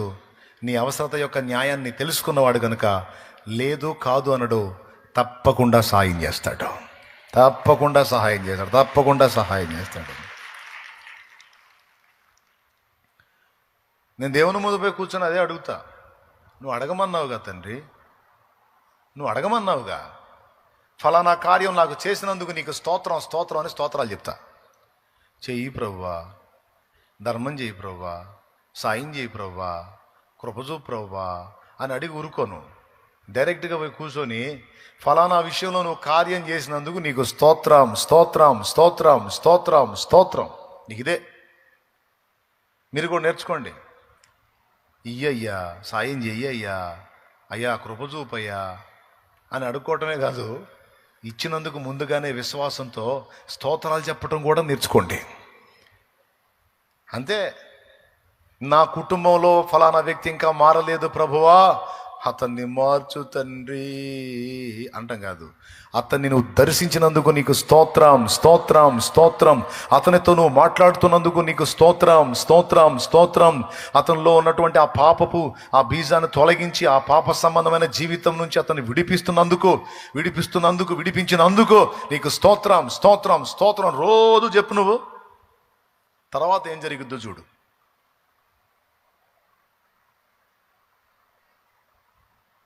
చెయ్యి తండ్రి, కృప చూపు తండ్రి, ఆ దుర్మార్గుడిని మార్చు తండ్రి, ఆ సైతానుడిని మార్చు తండ్రి. పెద్ద సైకోలాగా తయారై నన్ను పీడిస్తున్నాడు తండ్రి. సచ్చినోడు కాదు, బతికినోడు కాదు తండ్రి, వాడిని మార్చండి తండ్రి, అయ్యా దయ చూపండి తండ్రి అంటే సగమే. ఏ లేదు, మోకాళ్ళుని అతన్ని నేను దర్శించి అతనికి పట్టిన దయ్యాన్ని వెళ్ళగొట్టినందుకు నీకు స్తోత్రం స్తోత్రం స్తోత్రం స్తోత్రం స్తోత్రం చూతూనే ఉండు నువ్వు. మోకాళ్ళు వేసిన ప్రతిసారి అంతే. మా డాడీతో నువ్వు మాట్లాడినందుకు స్తోత్రం, మా మమ్మీతో మాట్లాడినందుకు స్తోత్రం, మా అమ్మాయితో మాట్లాడినందుకు స్తోత్రం, అమ్మాయికి పట్టిన దెయ్యాన్ని వదిలించినందుకు స్తోత్రం స్తోత్రం స్తోత్రం స్తోత్రం చెప్పు. ఉద్యోగం ఇయ్యి తండ్రి, ధర్మం చెయ్యి తండ్రి, ఎప్పుడు తండ్రి, వాళ్ళు చూడు తండ్రి, వీళ్ళు చూడు తండ్రి. యేసయ్యా నాకు జాబ్ ఇచ్చినందుకు నీకు స్తోత్రం స్తోత్రం స్తోత్రం స్తోత్రం స్తోత్రం స్తోత్రం. విశ్వాసము స్తుతించేటట్టు చేసిద్ది. విశ్వాసము స్తుతినిస్తుంది. అదే విశ్వాసం కలిగిన వారమై ఉంటే ఇయ్యయ్యా చెయ్యయ్యా కాదు, చేసినందుకు స్తోత్రం అయ్యా అని చెప్పాలా. ఎప్పుడు మోకాళ్ళు వేసినా అదే. ప్రభువా, తలా ఒక మాట అంటున్నారు ప్రభువా, ఈ అప్పుల దెబ్బకు సావాలనిపిస్తుంది తండ్రి, తట్టుకోలేకపోతుంది. అప్పుల చేతులు ఎత్తండి, అప్పులు ఉన్న వాళ్ళందరూ చేతులు ఎత్తండి. నాకు అప్పులు ఉన్నాయి అన్నోళ్ళు చేతులు ఎత్తండి. సిగ్గుపడతారు ఏందండి? అట్ట కదిలించండి. మన సరికంతా అప్పులు సరికే. ఏం చేద్దాం, దేవుని స్తోత్రం, హల్లెలూయా. నాకు అప్పులు తలా ఒక మాట అంటున్నారు ప్రభా, టెన్షన్ అవుతుంది ప్రభా, బీపీ పెరుగుతుంది ప్రభా, షుగర్ వచ్చింది ప్రభా, అప్పులు తీర్చు ప్రభా, దారి చూపించు ప్రభా, బయటపడే ప్రభా, సాయం చేయి ప్రభా. కాదు, పొద్దునే లేవాలి, తెల్లవారుజామున 3 లేవాలి, భార్య లేవాలి, భర్త లేవాలి, కూర్చోవాలి. అప్పుల బంధకాలలో నుంచి మమ్మల్ని విడిపించినందుకు నీకు స్తోత్రం స్తోత్రం స్తోత్రం స్తోత్రం స్తోత్రం. అవి తీర్చబడినట్లు మా ఎడల అద్భుతాలు చేసినందుకు నీకు స్తోత్రం స్తోత్రం స్తోత్రం. రుణాలన్నీ కొట్టివేసినందుకు స్తోత్రం స్తోత్రం స్తోత్రం. నువ్వు చెయ్యి, నేను చెప్పినట్టు చెయ్యి. నువ్వు గుర్తుపెట్టుకుంటావా? తెల్లారేటప్పటికి నిద్రపోయి మర్చిపోతావా? మర్చిపోతే నీ కర్మ నేను చేయగలిగింది ఏం లేదు. ఎందుకైనా మంచిదంటే రాసి పెట్టుకో. చదువు వస్తే రాసి పెట్టుకో. చదువు రాకపోతే విన్న మాటల హృదయంలో దాచిపెట్టుకో. దేవునికి స్తోత్రం. అంతే, నేను చెప్పినట్టు నువ్వు చెయ్యి అంతే. రోజు స్తోత్రాలు చెబుతానే ఉండి నువ్వు అంతే. మార్చయ్యా కాదు, మార్చినందుకు స్తోత్రం స్తోత్రం స్తోత్రం. ఇవ్వయ్యా కాదు, ఇచ్చినందుకు స్తోత్రం స్తోత్రం స్తోత్రం. స్తుతించు ప్రతి దాన్ని అంతే చేయను. ఈ కార్యాలు జరగకపోతే అప్పుడు అడుగు, ఖచ్చితంగా చేస్తాడు ఆయన. ఇంకా ఆయనకి మళ్ళీ 2 ఆప్షన్ లేదు. ఒరే బాబు, వాడికి నేను ఇంకా చేయకముందే చేసినని విశ్వసించాడు. స్తుతి కూడా చెప్తున్నాడు రా, స్తుతి కూడా చెప్తుందిరా రోజు. ఇంకా చేయకపోతే మర్యాద కాదు, నాకు మర్యాద కాదు. మళ్ళీ నువ్వు పాయింట్అవుట్ చేసిద్ది. నువ్వు చేసావని విశ్వసించి రోజు స్తుతిస్తూ ఉంటే ఎందుకు చేయలేదని అడిగిద్ది. మళ్ళీ నా పరువు పోదు. నా బిడ్డ విశ్వాసం ఉంచి స్తుతిస్తుందిరా, పొండి కార్యం చేయపోండి అంటాడు. దూతలారా పొండి అంటాడు. నేను చెబుతుంది కహాని కాదు, జరిగిద్దంతే. దేవుడు చేస్తాడు. అందుకే విశ్వాసంతో స్తుతించు. ఇప్పుడు చెప్పు, ఒట్టిగా అడిగి వదిలేస్తావా? చేసినందుకు స్తోత్రాలు చెప్తావా? ఇందాక ప్రార్థన చేశాం, నీ వాక్యాన్ని పంపు ప్రభువా, మాతో మాట్లాడు ప్రభువా. మాట్లాడినందుకు యేసు నామంలో పొంది ఉన్నాము తండ్రి, ఆమేన్. అసలు రోజు నేనేం చెప్పిస్తాను తెలుసా? మనతో నిజంగా దేవుడు మాట్లాడినందుకు ముందే స్తోత్రాలు చెప్పండి అంటాను. అప్పుడు బిడ్డలందరూ కలిసి స్తోత్రం స్తోత్రం స్తోత్రం స్తోత్రం అంటారు. ఖచ్చితంగా దేవుడు మాట్లాడతాడు. ఎందుకు? నా బిడ్డలు నన్ను నమ్ముతున్నారు, నేను ఇవ్వక మునిపే పొందినట్టు విశ్వసించి స్తుతిస్తున్నారు. రోగంలో వచ్చినా సరే స్వస్థపరిచినందుకు స్తోత్రం స్తోత్రం స్తోత్రం స్తోత్రం. ఇక అదే స్వస్థపరచు ప్రభువా, బలహీనత తీసివేయి ప్రభువా. తట్టుకోలేకపోతాం కాదు, నన్ను విడిపించినందుకు, స్వస్థపరిచినందుకు, నీ గాయములలో స్వస్థత నాకు ఇచ్చినందుకు నీకు స్తోత్రం స్తోత్రం స్తోత్రం స్తోత్రం స్తోత్రం. నా ఆత్మీయ జీవితాన్ని బలపరిచినందుకు నీకు స్తోత్రం స్తోత్రం స్తోత్రం. స్పిరిచువల్ లైఫ్లో నన్ను ఎదుగుదలలోకి నడిపించి నన్ను ఆత్మీయ స్థిరత్వంలో నిలబెట్టినందుకు నీకు స్తోత్రం స్తోత్రం స్తోత్రం స్తోత్రం. స్తుతించు. నువ్వు దేన్ని బట్టి స్తుతించావు ఆ కార్యాన్ని నా తండ్రి చేస్తాడు. ఆమేన్. నేను చెప్పినట్టు చెయ్యి నువ్వు, అంతే. వాగ్దానం స్వతంత్రించుకోకపోవడానికి కారణం మొదటిది అవిశ్వాసం అయితే రెండవది ప్రార్థన లేమి, బలిపీఠపు దారిద్ర్యం. ప్రార్థన బలిపీఠపు దరిద్రం అంటే దాని మీద ప్రార్థనలు లేవు, విజ్ఞాపనలు లేవు, స్తోత్రాలు లేవు, విశ్వాసంతో స్తుతి లేదో, రోజు దేవుని ముందు కూర్చొని గోజాడింది లేదో. ప్రార్థన విన్నపాలు ఆయనకి సమర్పించినప్పుడు తప్పకుండా ఆయన తన కార్యాన్ని మొదలు పెడతాడు, జరిగిస్తాడు, నెరవేరుస్తాడు. మూడవది, దేవుడు తన వాగ్దానాన్ని నెరవేర్చకపోవడానికి మూడవ కారణం పాపం.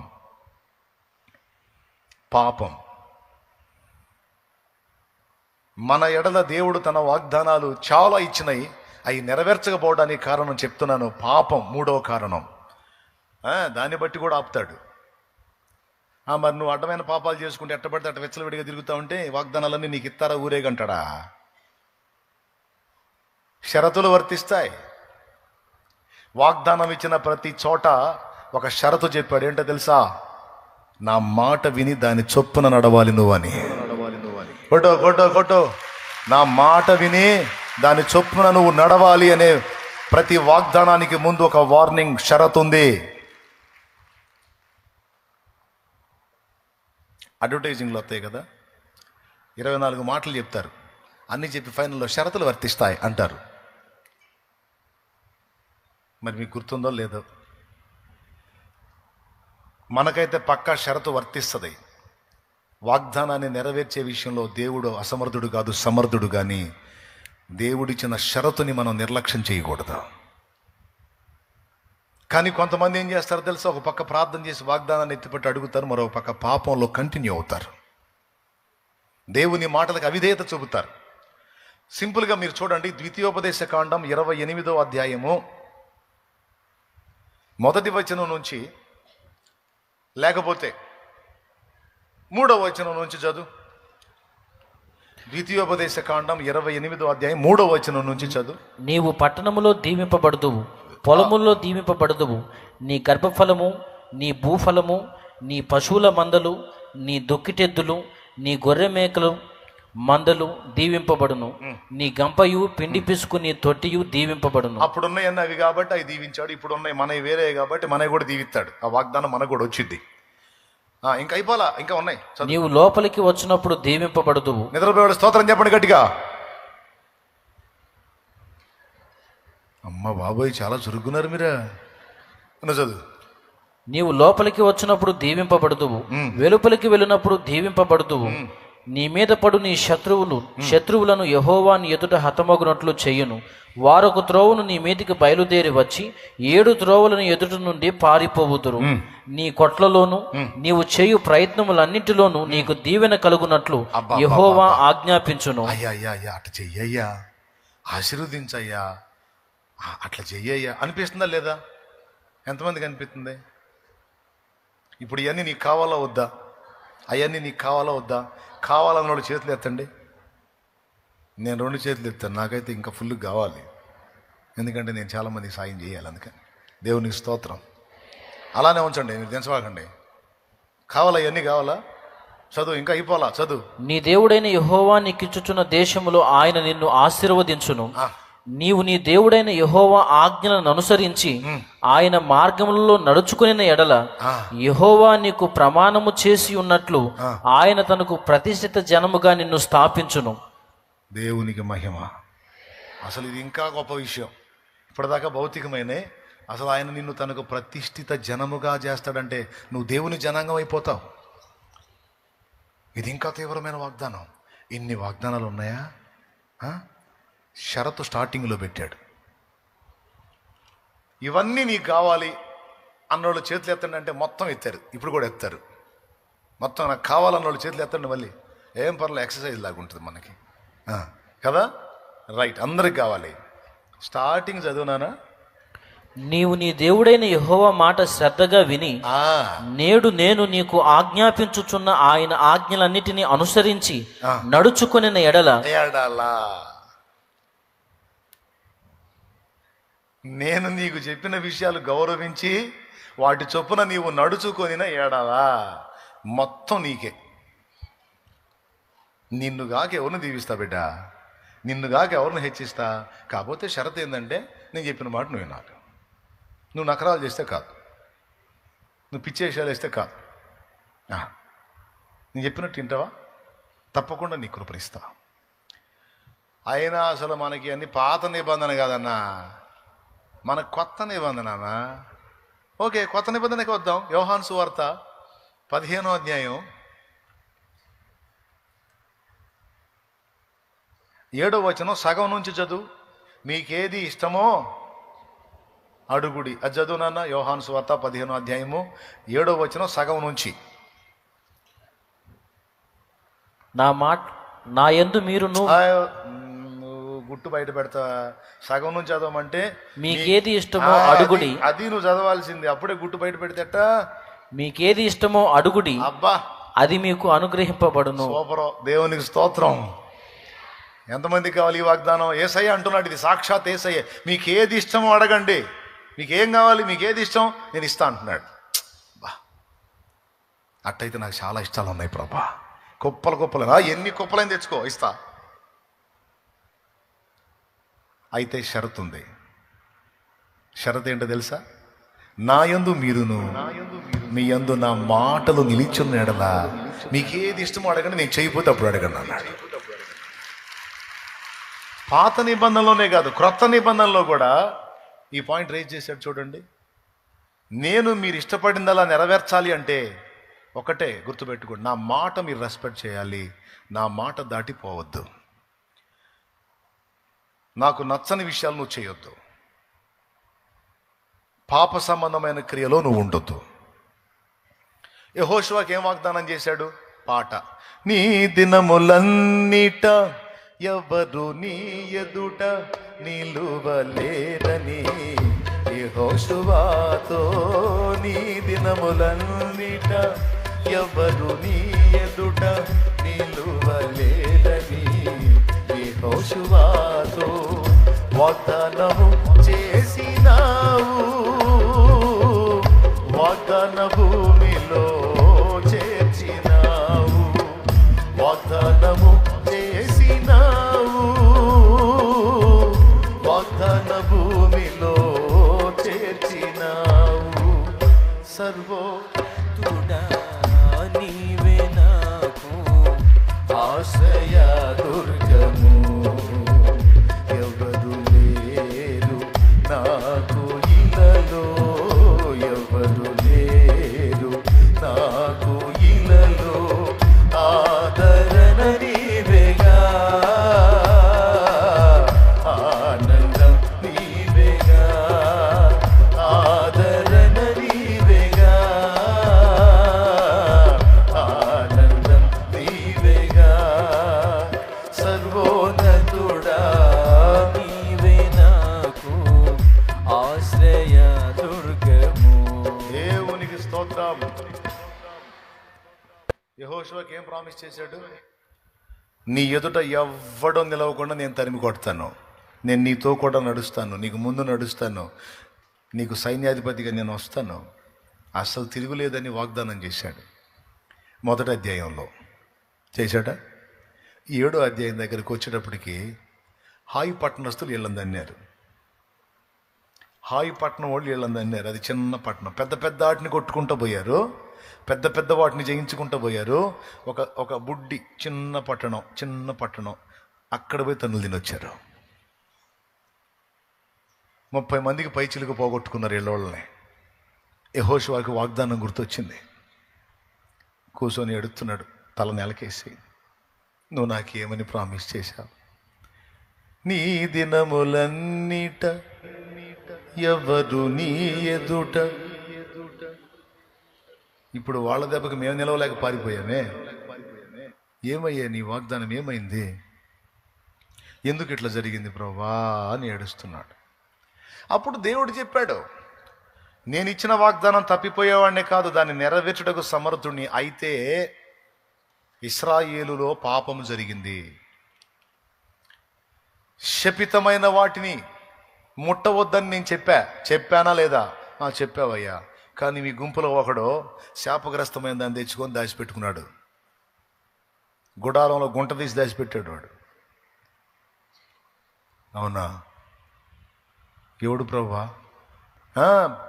జనాన్ని పిలు, ఫలానా గోత్రాన్ని పిలు, ఫలానా గోత్రం నుంచి ఫలానా వంశం మొత్తం ఫిల్టర్ చేస్తే మనోడు దిగాడు. ఆకాను. ఎవరు దిగారు? ఆకాను. చెప్పాడు యెహోషువ, కుమారుడా, దేవుని గౌరవించి సన్మానించి అసలు ఏం జరిగిందో చెప్పు. దేవుడు నిన్ను పట్టించాడు, ఏం చేశావు? ఎరికో ప్రాంతాన్ని మనం ముట్టడేసినప్పుడు, దాన్ని మనం స్వాధీనం చేసుకున్నప్పుడు, అక్కడున్నవన్నీ శపితమైన వస్తువులు ముట్టొద్దని ఫస్ట్ నుంచి మీరు చెప్తా వచ్చారు, దేవుడు చెప్తా వచ్చాడు. కానీ నేను వినలా, దురాశకు లోనయ్యాను. ఆ శపితమైన వస్తువుల్లో కొన్నిటిని తీసుకొచ్చి అదిగో ఆ గుడారం మధ్యన నేను వాటిని దాచాను అన్నాడు.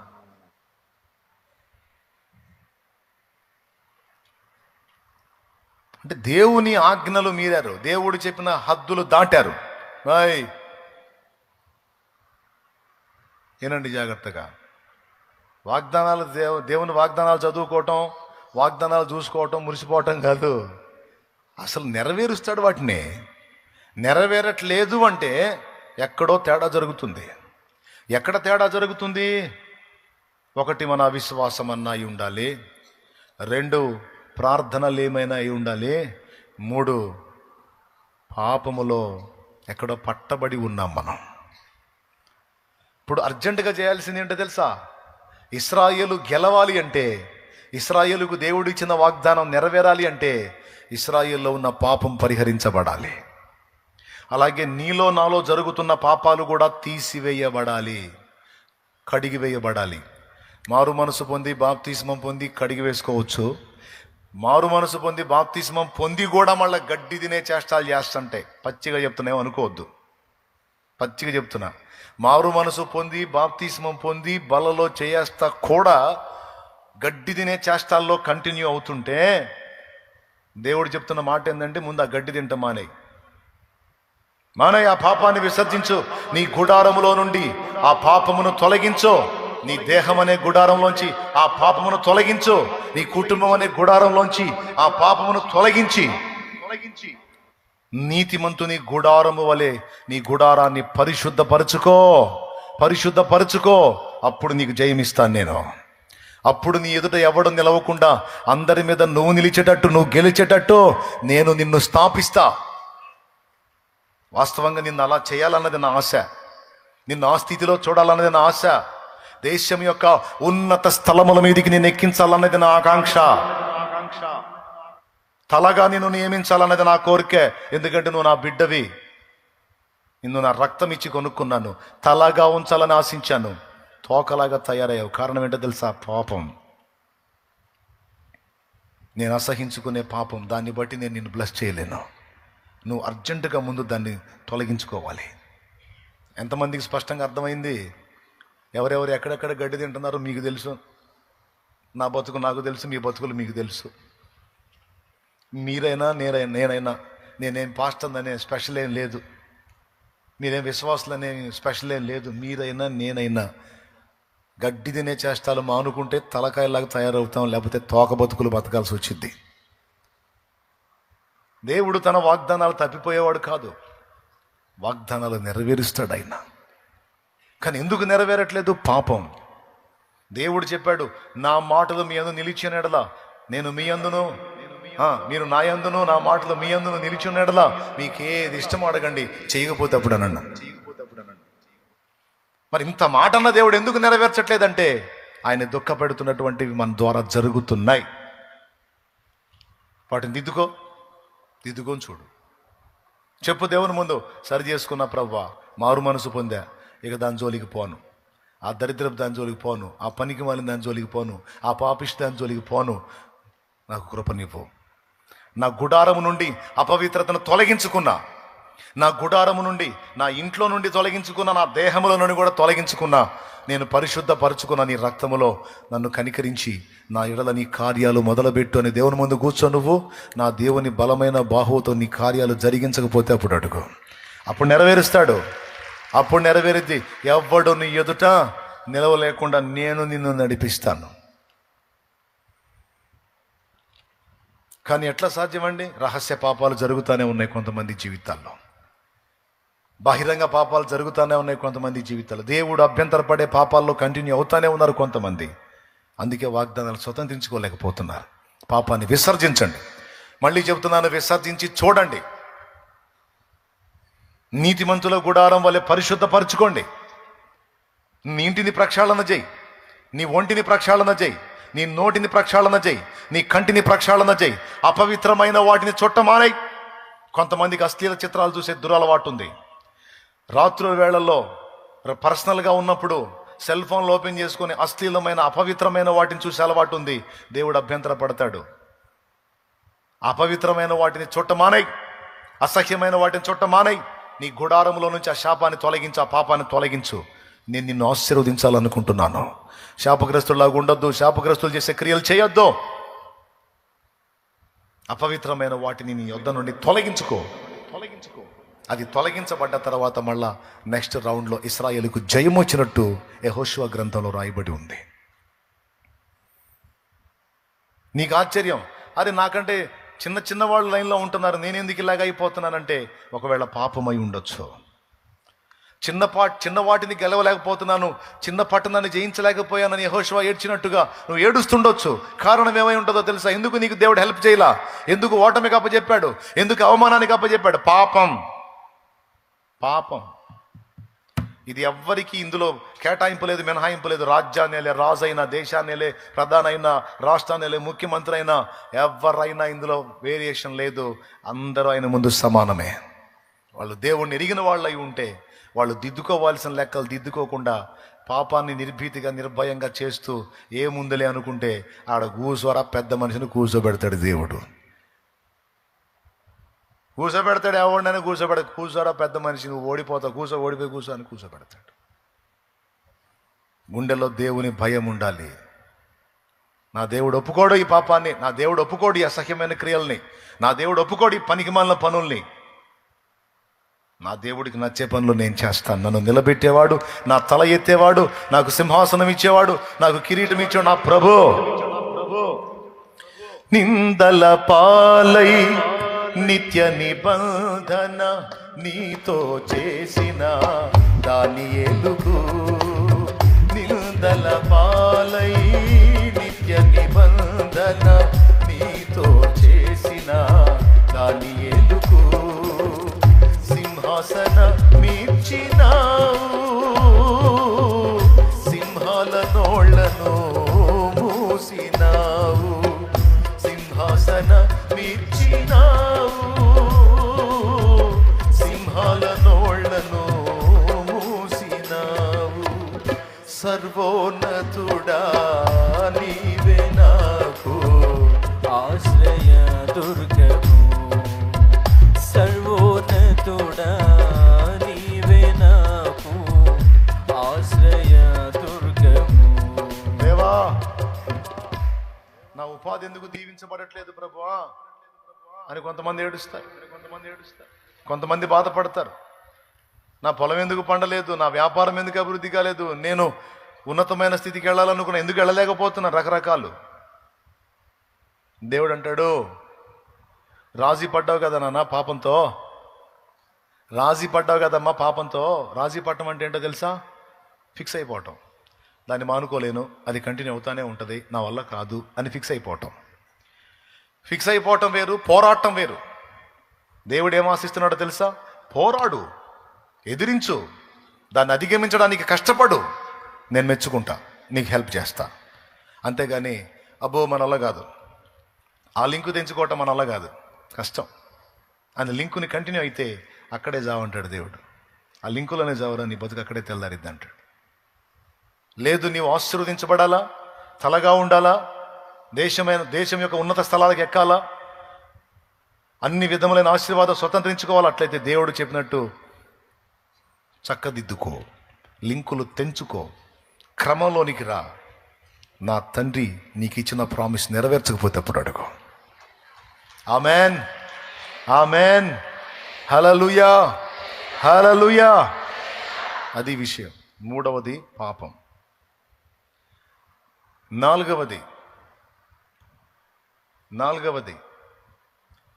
ఇప్పుడు వరుసగా నేను చూపించుకుంటూ వస్తున్నా. ఫస్ట్ది ఏంటిది?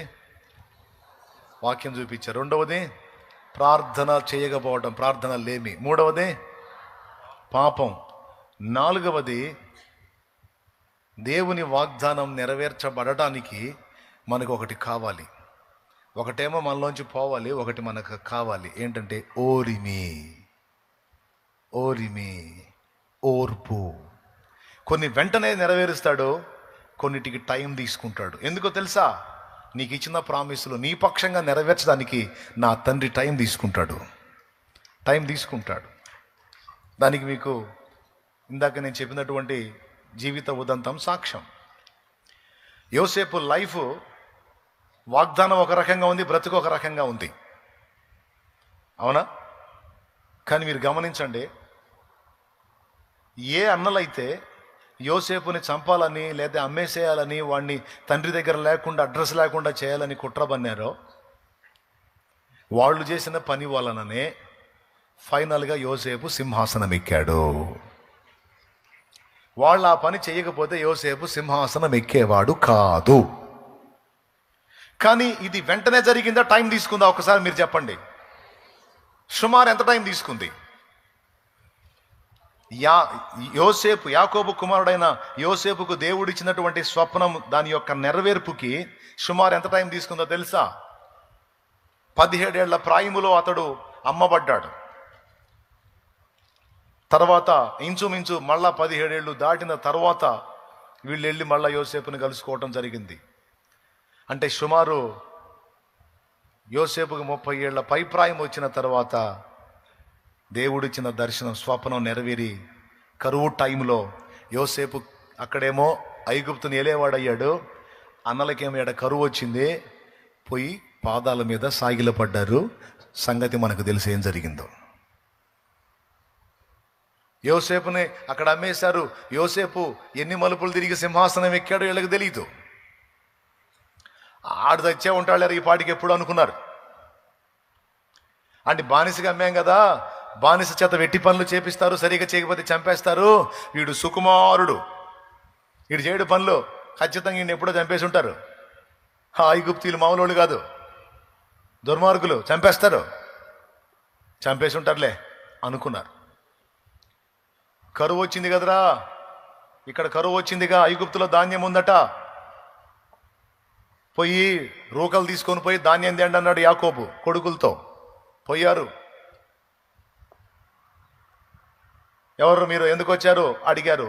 అయ్యా కరువు వచ్చిందండి మా ప్రాంతంలో, ఇదిగో రూకలు తీసుకొని వచ్చాము, ధాన్యం కొనుక్కుందామని వచ్చామండి అన్నారు.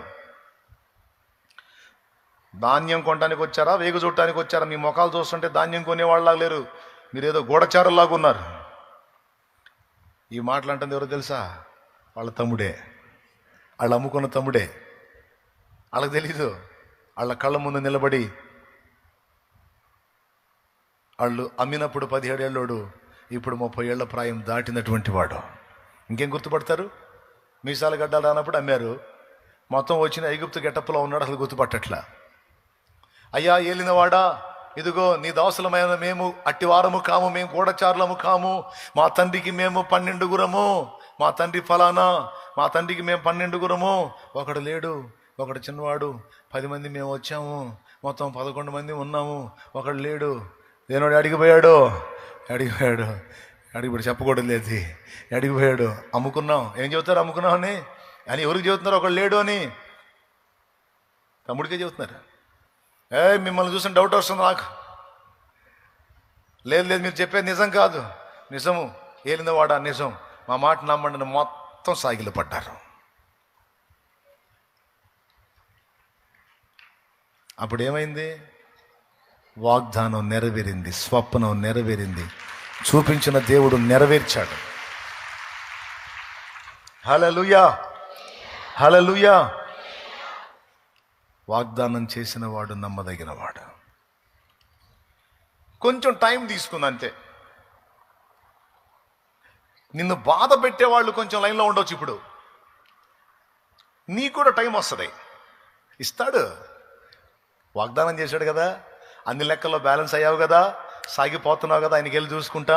బాధలైనా, ఇరుకులైనా, ఇబ్బందులైనా, కష్టాలైనా, కన్నీళ్ళైనా కుమిలిపోతూ కూడా నా ప్రభువా నీ వైపే చూస్తా సాగిపోతున్నా, నీ చిత్తమే ప్రభు అనుకుంటా ముందుకెళ్తున్నావు కదా. నీకు కూడా ఒక టైం వస్తుంది. నీకు కూడా ఒక టైం ఇస్తాడు దేవుడు. నీ తల ఎత్తే రోజు ఒక రోజు ఉంది. నిన్ను తృణీకరించిన వారు నీ పాదముల చెంత సాష్టాంగ పడే రోజు ఒక రోజు ఉంటుంది. నీవు మోసిన నిందకు ప్రతిగా పూదండ ప్రభు ఇచ్చునులే, నీవు పొందిన వేదనలన్నీ త్వరలో తీరిపోవునులే. నీవు మోసిన నిందకు ప్రతిగా పూదండ ప్రభు ఇచ్చునులే, నీవు పొందిన వేదనలన్నీ త్వరలో తీరిపోవునులే. నీ స్థితి చూసి నవ్విన వారే సిగ్గుపడే దినమొచ్చేనులే. నీ స్థితి చూసి నవ్విన వారే సిగ్గుపడే దినమొచ్చేనులే. విడుదల సమీపించెను, నీకు వెలుగు ఉదయించును. విడుదల సమీపించెను, నీకు వెలుగు ఉదయించును. చెమ్మగిల్లు కళ్ళల్లోన కన్నీళ్ళెంత కాలం, కష్టాల బాటలోనే సాగదు పయనం. విడుదల సమీపించెను, నీకు వెలుగు ఉదయించును. విడుదల సమీపించెను, నీకు వెలుగు ఉదయించును. Praise the lord. ఎంతమందికి విశ్వాసం ఉంది నీకు కూడా దేవుడు ఒక సమయం ఇస్తాడని? నిజంగా మీకు విశ్వాసం అంటే గట్టిగా చప్పట్లు కూడా దేవుడు మహిమపరచు. గడిగడు లైవ్లో ఉన్న వాళ్ళకి ఎంతమందికి విశ్వాసం ఉంది? కొట్టు, నువ్వు కూడా కొట్టు. దేవునికి మహిమ. లైవ్లో ఉన్న వాళ్ళు జూమ్లో కనపడుతున్నారు కొంతమంది. అంతే. యోసేపుకి ఇచ్చాడు టైం, దానియేలుకి ఇచ్చాడు టైం, దావీదుకి ఇచ్చాడు టైం. నీకు కూడా ఇస్తాడు సమయం, ఇస్తాడు. ఇప్పుడు తృణీకారాల్లో, తిరస్కారాల్లోనూ ప్రయాణం చేస్తుండొచ్చు. నా తండ్రిని తలనెత్తుతాడు. అనేవాళ్ళని అనని, చేసేవాళ్ళని చేయని, ఇబ్బంది పెట్టేవాళ్ళని పెట్టని, తిట్టేవాళ్ళని తిట్టని, ఎగతాళి చేసేవాళ్ళని చేయని, నవ్వేవాళ్ళని నవ్వని. నా ప్రభు వైపు చూడు కన్నీళ్లతో. నా ప్రభు నీకెళ్ళే చూస్తున్నాను నేను. నా లైఫ్ని ఎరిగిన దేవుడవు నువ్వు, నీ వైపే చూస్తున్నాను, నీకు స్తోత్రం అని చెప్పి నా ప్రభుకి వెళ్ళి చూస్తూ యోసేపులాగా ముందుకు సాగిపో. ఒక రోజు వస్తుంది, ఆ రోజు నా తండ్రి నిన్ను ఘనపరుస్తాడు. నిన్ను చూసి నవ్విన వాళ్ళంతా సిగ్గుపడి తలలు దించి నీ ముందు ఒకవేళ సాగిల పడకపోయినా నిన్ను అన్నందుకు వాళ్ళు పశ్చాత్తాపడేటువంటి రోజు నా తండ్రి తప్పకుండా రప్పిస్తాడు. నా లైఫ్లో అది చేశాడు. ఒక విషయంలో కాదు, చాలా విషయాల్లో చేశాడు. సూపర్గా చేశాడు. దేవునికి స్తోత్రం కలుగును గాక. ఇంకా ఇప్పుడు కూడా కొన్ని ఎదుర్కొన్నా వాటికి కూడా భవిష్యత్తులో చేస్తాడు, డౌట్ లేదు అందులో. హల్లెలూయా.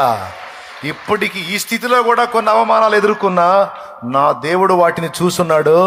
నా దేవుడు మర్చిపోయేవాడు కాదు. నేనన్నా వదిలేస్తా,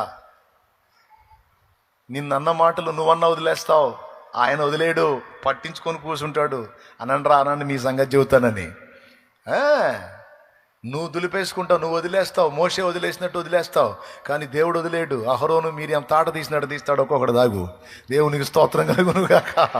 హల్లెలూయా. నా తండ్రి ఈ రాత్రి నీతో మాట్లాడుతున్నాడు. నిద్ర కాసి ఆయన దగ్గర కూర్చున్నందుకు నా తండ్రి నీకు ఇస్తున్న ప్రామిస్ ఇది, వాగ్దానం ఇది. నీకు నియమించిన రోజు ఒక రోజు వస్తుంది. ఓపిక పట్టు. వాగ్దానం స్వతంత్రించుకోవడానికి ఓపిక కావాలి, ఓపిక కావాలి. ఎదురు చూడు నా కార్యాల కోసం. ఒకటొకటిగా మొత్తం స్వతంత్రించుకుంటావు. ఎక్కడుంది ఆ మాట? హెబ్రీ పత్రిక చూడండి. మనకు ఓర్పు కావాలనేటువంటి మాట హెబ్రీ పత్రికలో ఉంది. ఒకసారి చూడండి. హెబ్రీ పత్రిక 10వ అధ్యాయం 36వ వచనం. శబాష్, చదువునానా. మీరు దేవుని చిత్తమును నెరవేర్చిన వారై వాగ్దానము పొందు నిమిత్తము మీకు ఓరిమి అవసరమై ఉన్నది. దేవునికి స్తోత్రం కలుగును గాక. వాగ్దానాన్ని స్వతంత్రించుకోవడానికి ఇంకొకటి ఏం కావాలి మనకి? దేవునికి స్తోత్రం కలుగును గాక. ఓరిమి. ఎన్ని చెప్పానండి? ఓర్పు అవసరమా లేదా?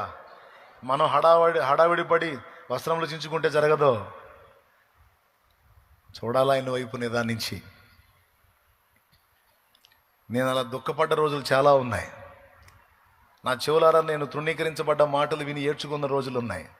దేవుని ముందుకెళ్ళి నేను అసలు బతకడం అవసరం అంటావా నాలంటాడు, ఎందుకు ప్రభా నా లైఫ్ అని ఏడ్చుకున్న రోజులు ఉన్నాయి. అంటే వాళ్ళకి తెలియక కొన్ని మాటలు, పిచ్చి మాటలు మాట్లాడి అవి నాకేమో హృదయానికి గాయాలైపోయి. నీకే స్తోత్రం, నువ్వు ఉన్నావు కదా ఏదైనా చెప్పుకోవడానికి, ఏడ్చుకోవడానికి, మొత్తుకోవడానికి. నీ ముందే కూర్చున్నా. నా తండ్రి పలుగాకి లోకం నిందించిన ఏకాకి వైరీవు రోదించిన, పలుగాకి లోకం నిందించిన ఏకాకి వైరీవు రోదించిన, అవమాన పర్వాలు ముగిసేనులే, ఆనంద గీతాలు పాడేవులే. నవ్వినోళ్ళంత నీ ముందు తలను వంచేదు ఇక ముందు, నవ్వినోళ్ళంత నీ ముందు తలను వంచేదు ఇక ముందు. ఉందిలే దీవెనా ఎందుక వేదన, పొందిన యాతన దేవుడే కన్నుల జారిన కన్నీళ్ళు నడిపెను దేవుని పాదాలు.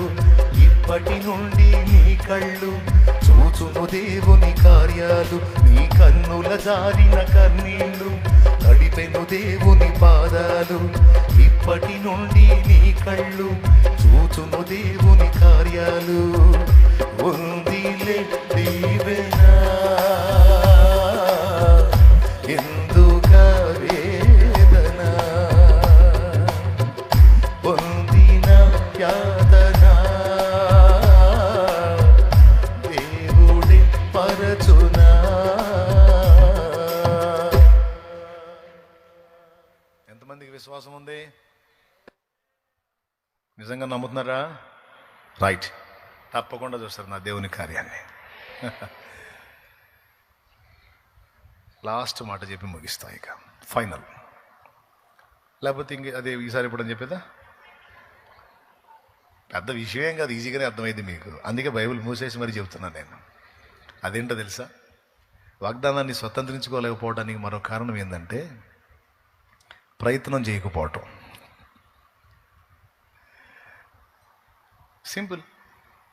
అది కూడా బైబిల్లో ఉంది. అవునండి, బైబిల్లో ఉంది. కొన్నిసార్లు కొన్ని ప్రామిస్లను దేవుడు మన ముందుకు తీసుకొచ్చి పెడతాడు. అవి మనం అందిపుచ్చుకోవాలి. అర్థమైందా? వాగ్దానం చేశాడు పాలు తేనెలు ప్రవహించే దేశాన్ని.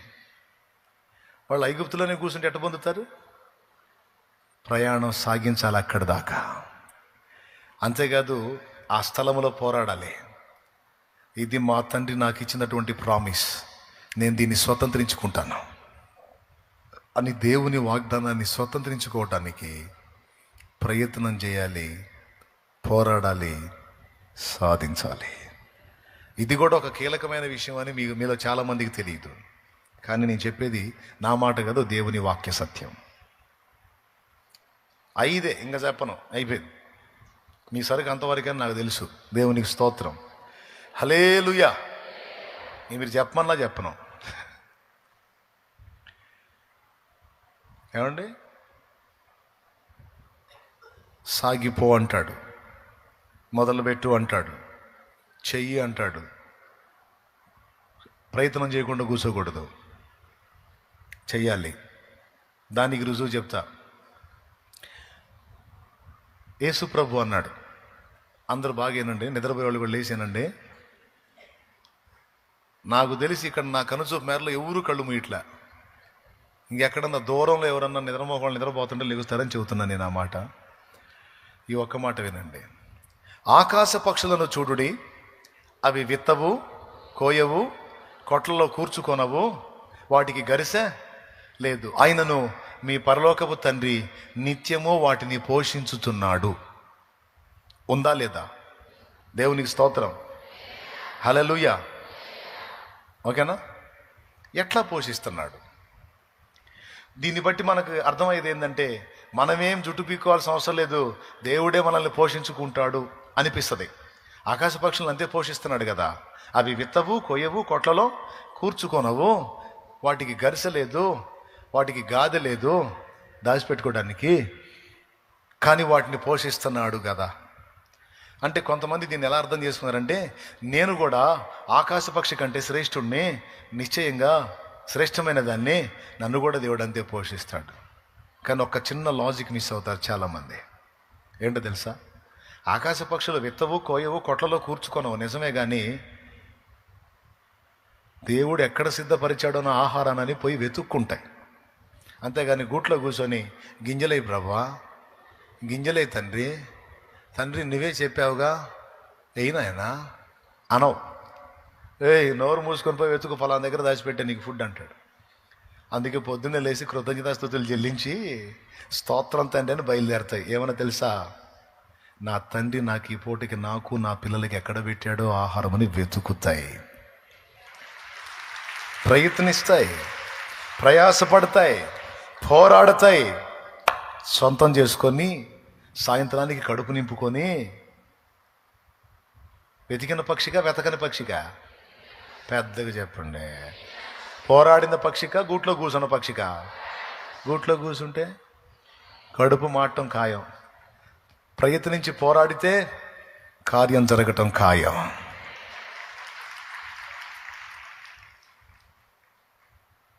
అస్సలు నేనేం ప్రయత్నం చేయనంటే కాదు, దేవుడు నీకు ఆలోచన ఇస్తాడు, కార్యం చేయమని నీ ముందుకు తీసుకొస్తాడు. అప్పుడు నువ్వు ఒడిసి పట్టుకోవాలి విషయాన్ని. ఇప్పుడు నేను ఆంధ్ర రాష్ట్రంలో చాలా సంఘాలు కట్టాలనుకున్నా, చాలా సంఘాలు కట్టాలి. నేను కాదు కట్టేది యేసయ్య. ఆయన చేతిలో వాడబడాలనుకున్నా, సంఘాల నిర్మాణానికి నా ప్రభు చేతిలో వాడబడాలనుకున్నా. అనుకొని నేను ఇంట్లోనే కూర్చొని, గదిలో కూర్చొని, ప్రభువా, ఆంధ్ర రాష్ట్రంలో చాలా ప్రాంతాల్లో నీ సంఘాలు ఏర్పడాలి ప్రభువా, సహాయం చేయి ప్రభువా, కార్యం చేయి తండ్రి అని రోజు ఏడ్చి సీదేస్తున్నాను అనుకో. దేవుడు ఏమంటాడు? ప్రార్థన చేసా, బాగానే ఉందిరా, నువ్వు ముందు బయటికి పోరా అంటాడు. ఏమంటాడు? నువ్వు ముందు బయటికి పోరా, తిరుగురా, ఊరు తిరుగురా. నేను ఏ ఊరు తిరగను ప్రభువా. విత్తని పక్షులను నిత్యము పోషించుచున్నావు అని పాడానా లేదా? పాడుతున్నానా లేదా? మర్చిపోయావా? నువ్వు పక్షుల్ని పోషిస్తున్నావు, పక్షుల కార్యాలు చేస్తావు, నాకు కూడా చెయ్యి. అరే అవి పోయి వెతుకుతీరా, నేను ఏడ దాచిపెట్టాను, నువ్వు కూడా పోరా, తిరుగురా, శత్రు గవిని స్వాధీనపరుచుకో, పోరాడు, యుద్ధం చేయి, ప్రకటించు, ప్రార్థించు, ఓయ్ నూనె పోయి, గడ్డపార నాటు, నూనె పోయి, పని మొదలుపెట్టు. నా సంఘమును నేను కట్టుదును, దాని ఎదుట పాతాళలోక ద్వారములు నిలవ నేరని సంఘములు నేను కట్టిస్తావా. నువ్వు నడిస్తే నేను చేస్తాను. ఇప్పుడు చెప్పండి, నేను గూట్లో కూర్చుంటే అవుద్దా? నేనేం చేయాలి? వెళ్ళాలా? అలా తిరిగా, కొన్ని ప్రాంతాలు తిరిగా. ఈరోజు కూడా 2 ప్రాంతాల్లో వెళ్ళి స్థలాలు ప్రతిష్ఠ చేసి నూనె పోసి వచ్చా. ఇది 3వది. 2 కూటాలు అయిపోయినాయి, 3వ కూటం ఇది. దేవునికి స్తోత్రం కలుగును గాక. నేను ఇంట్లోనే కూర్చుంటే ఆ ఊళ్ళు అంతే ఉంటాయి. తిరగాలి, తిరుగుతా. నువ్వు కూడా ఇది గుర్తుపెట్టుకో, ప్రయత్నం చేయాలి, గట్టి జాబు కొట్టాలని దేవుడు అంటాడు. రిస్క్ చేయి, పోరాడు, స్టడీ చేయి. నేను నీ జ్ఞానం ఇస్తా, జ్ఞాపక శక్తిని ఇస్తా, గ్రహింపునిస్తా. నీ వంతు పోరాటం నువ్వు చేయి, నేను నీకు హెల్ప్ చేస్తా. వెళ్ళి రాయి, జయం పొందుతావు, నేను నీకు సహాయం చేస్తా. పో. ఇప్పుడు ఎగ్జామ్స్ టైం. పిల్లలు క్లాస్కి వెళ్లకుండా క్లాస్ రూమ్లో కూర్చొని ఎగ్జామ్స్ రాయకుండా, ప్రభువా నువ్వు నమ్మదగిన దేవుడా, ఒక్క ఎగ్జామ్ కూడా నేను అటెండ్ కాను, మొత్తం క్వాలిఫై అవ్వాలి ప్రభా, ఫస్ట్ క్లాస్లో రావాలంటే ఏసునామములో అద్భుతం జరగాలని. ఏమంటాడు? పిచ్చి మొహందనా, వచ్చింది పోయి రాయిపో, ముందు కార్యం నేను చేస్తానంటాడు. పొర్రపాటును కూడా నేను రాయను ప్రభా, అస్సలు మాట్లాడే పని లేదు ప్రభా, మొత్తం క్వాలిఫై కావాలి, ఫస్ట్ క్లాస్ రావాలంటే. ఎగ్జామ్ పాస్ ఏమో కానీ ముందు మెంటల్ మాత్రలు మింగ అంటాడు ఆయన. దేవునికి స్తోత్రం. ఎట్లా కుదురుతుంది? నువ్వు వెళ్ళి నువ్వు చేసే ప్రయత్నం నువ్వు చేయాలి, నువ్వు అడుగు పెట్టాలి, నువ్వు చేయాలి తమ్ముడా. నీ ప్రయాసను కూడా చూస్తాడు. నీ కుటుంబాన్ని బాగు చేయడం కోసం నువ్వు ఎంత తపన పడుతున్నావు, ఎంత రిస్క్ చేస్తున్నావో చూస్తాడు. సమాజాన్ని బాగు చేయడానికి నువ్వు ఎంత రిస్క్ చేస్తున్నావో చూస్తాడు. ఆత్మల్ని రక్షించడానికి నువ్వు ఎంత రిస్క్ చేస్తున్నావో చూస్తాడు. పరిచర్యను నిర్మించడానికి దేవునికి నువ్వు ఎంత సహకారిగా ఉన్నావో చూస్తాడు. అన్నీ పట్టించుకుంటాడు. ఆత్మీయ జీవితంలో నిలదొక్కటానికి నీ వంతు నువ్వు ఎంత కృషి చేస్తున్నావో చూస్తాడు. నీ వంతుగా వాగ్దానాన్ని నెరవేరుస్తాడు. ఎంత కీలకమైన విషయం ఇది, ఎంత ఇంపార్టెంట్ అండి ఇది. ఇశ్రాయేలుకి ఏం వాగ్దానం చేశాడు? ఐగుప్తులో ఉన్నప్పుడు, పదండి నేను మీకు పాలు తేనెలు ప్రవహించే దేశాన్ని వాగ్దానం చేస్తున్నాను, ఇస్తాను పండి అన్నాడు. దాన్ని సాధించడానికి వాళ్ళు ఐగుప్తులో కూర్చుంటే ఆ దేశాన్ని తెచ్చి అలకాళ్ళ ముందు పెట్టాడా? నో, అది అక్కడే ఉంది, మీరు పదండి అన్నాడు. యుద్ధ సన్నద్ధులై బయలుదేరారట వాళ్ళు. చివరికి దారి పొడుగుతా పోరాటాలు, పోరాడి చివరికి వాగ్దత్త దేశానికి పోతే అక్కడ ఉన్నారు మళ్ళీ గుంపు. వాళ్ళని తరిమి ఇది మాకు దేవుడిచ్చిన స్వాస్థ్యమని శత్రు గవిని స్వాధీనపరుచుకున్నారు. ఈరోజు కొంతమంది ఎట్ట తయారయ్యారంటే నంబర్ 1 సోమవారులా తయారయ్యారు. నువ్వు పోరా బయటికి, నేను బాగునంటాడు. అదేంటంటే నువ్వు అద్భుతం చేయి ప్రభు అంటాడు. ఏమండి, ఆహారం తీసుకొచ్చి నీ ముందు పెడతాడు కానీ కలిపి నోట్లో పెడతాడా? ఏమంటే ఏలియా పండుకుంటే దేవుడు వచ్చి రొట్టెలను, దూత వచ్చి రొట్టెలను నీళ్లు పెట్టాడు. అలేనాలే ఇదిగో రొట్టె అనొరది రొమ్మ అని నోట్లో పెట్టాడా? పెట్టడు, తినాలా. నువ్వు చెయ్యి ప్రయత్నం, నువ్వు కృషి చెయ్యి, దేవుని వైపు చూస్తూ నువ్వు అడుగులు ముందుకే. నా తండ్రి నీకు సహకారుడై ఉండి శత్రు గవిని నీకు స్వాధీనపరిచి వారి మీద జయించేటట్టు నిన్ను నిలబెట్టకపోతే అప్పుడు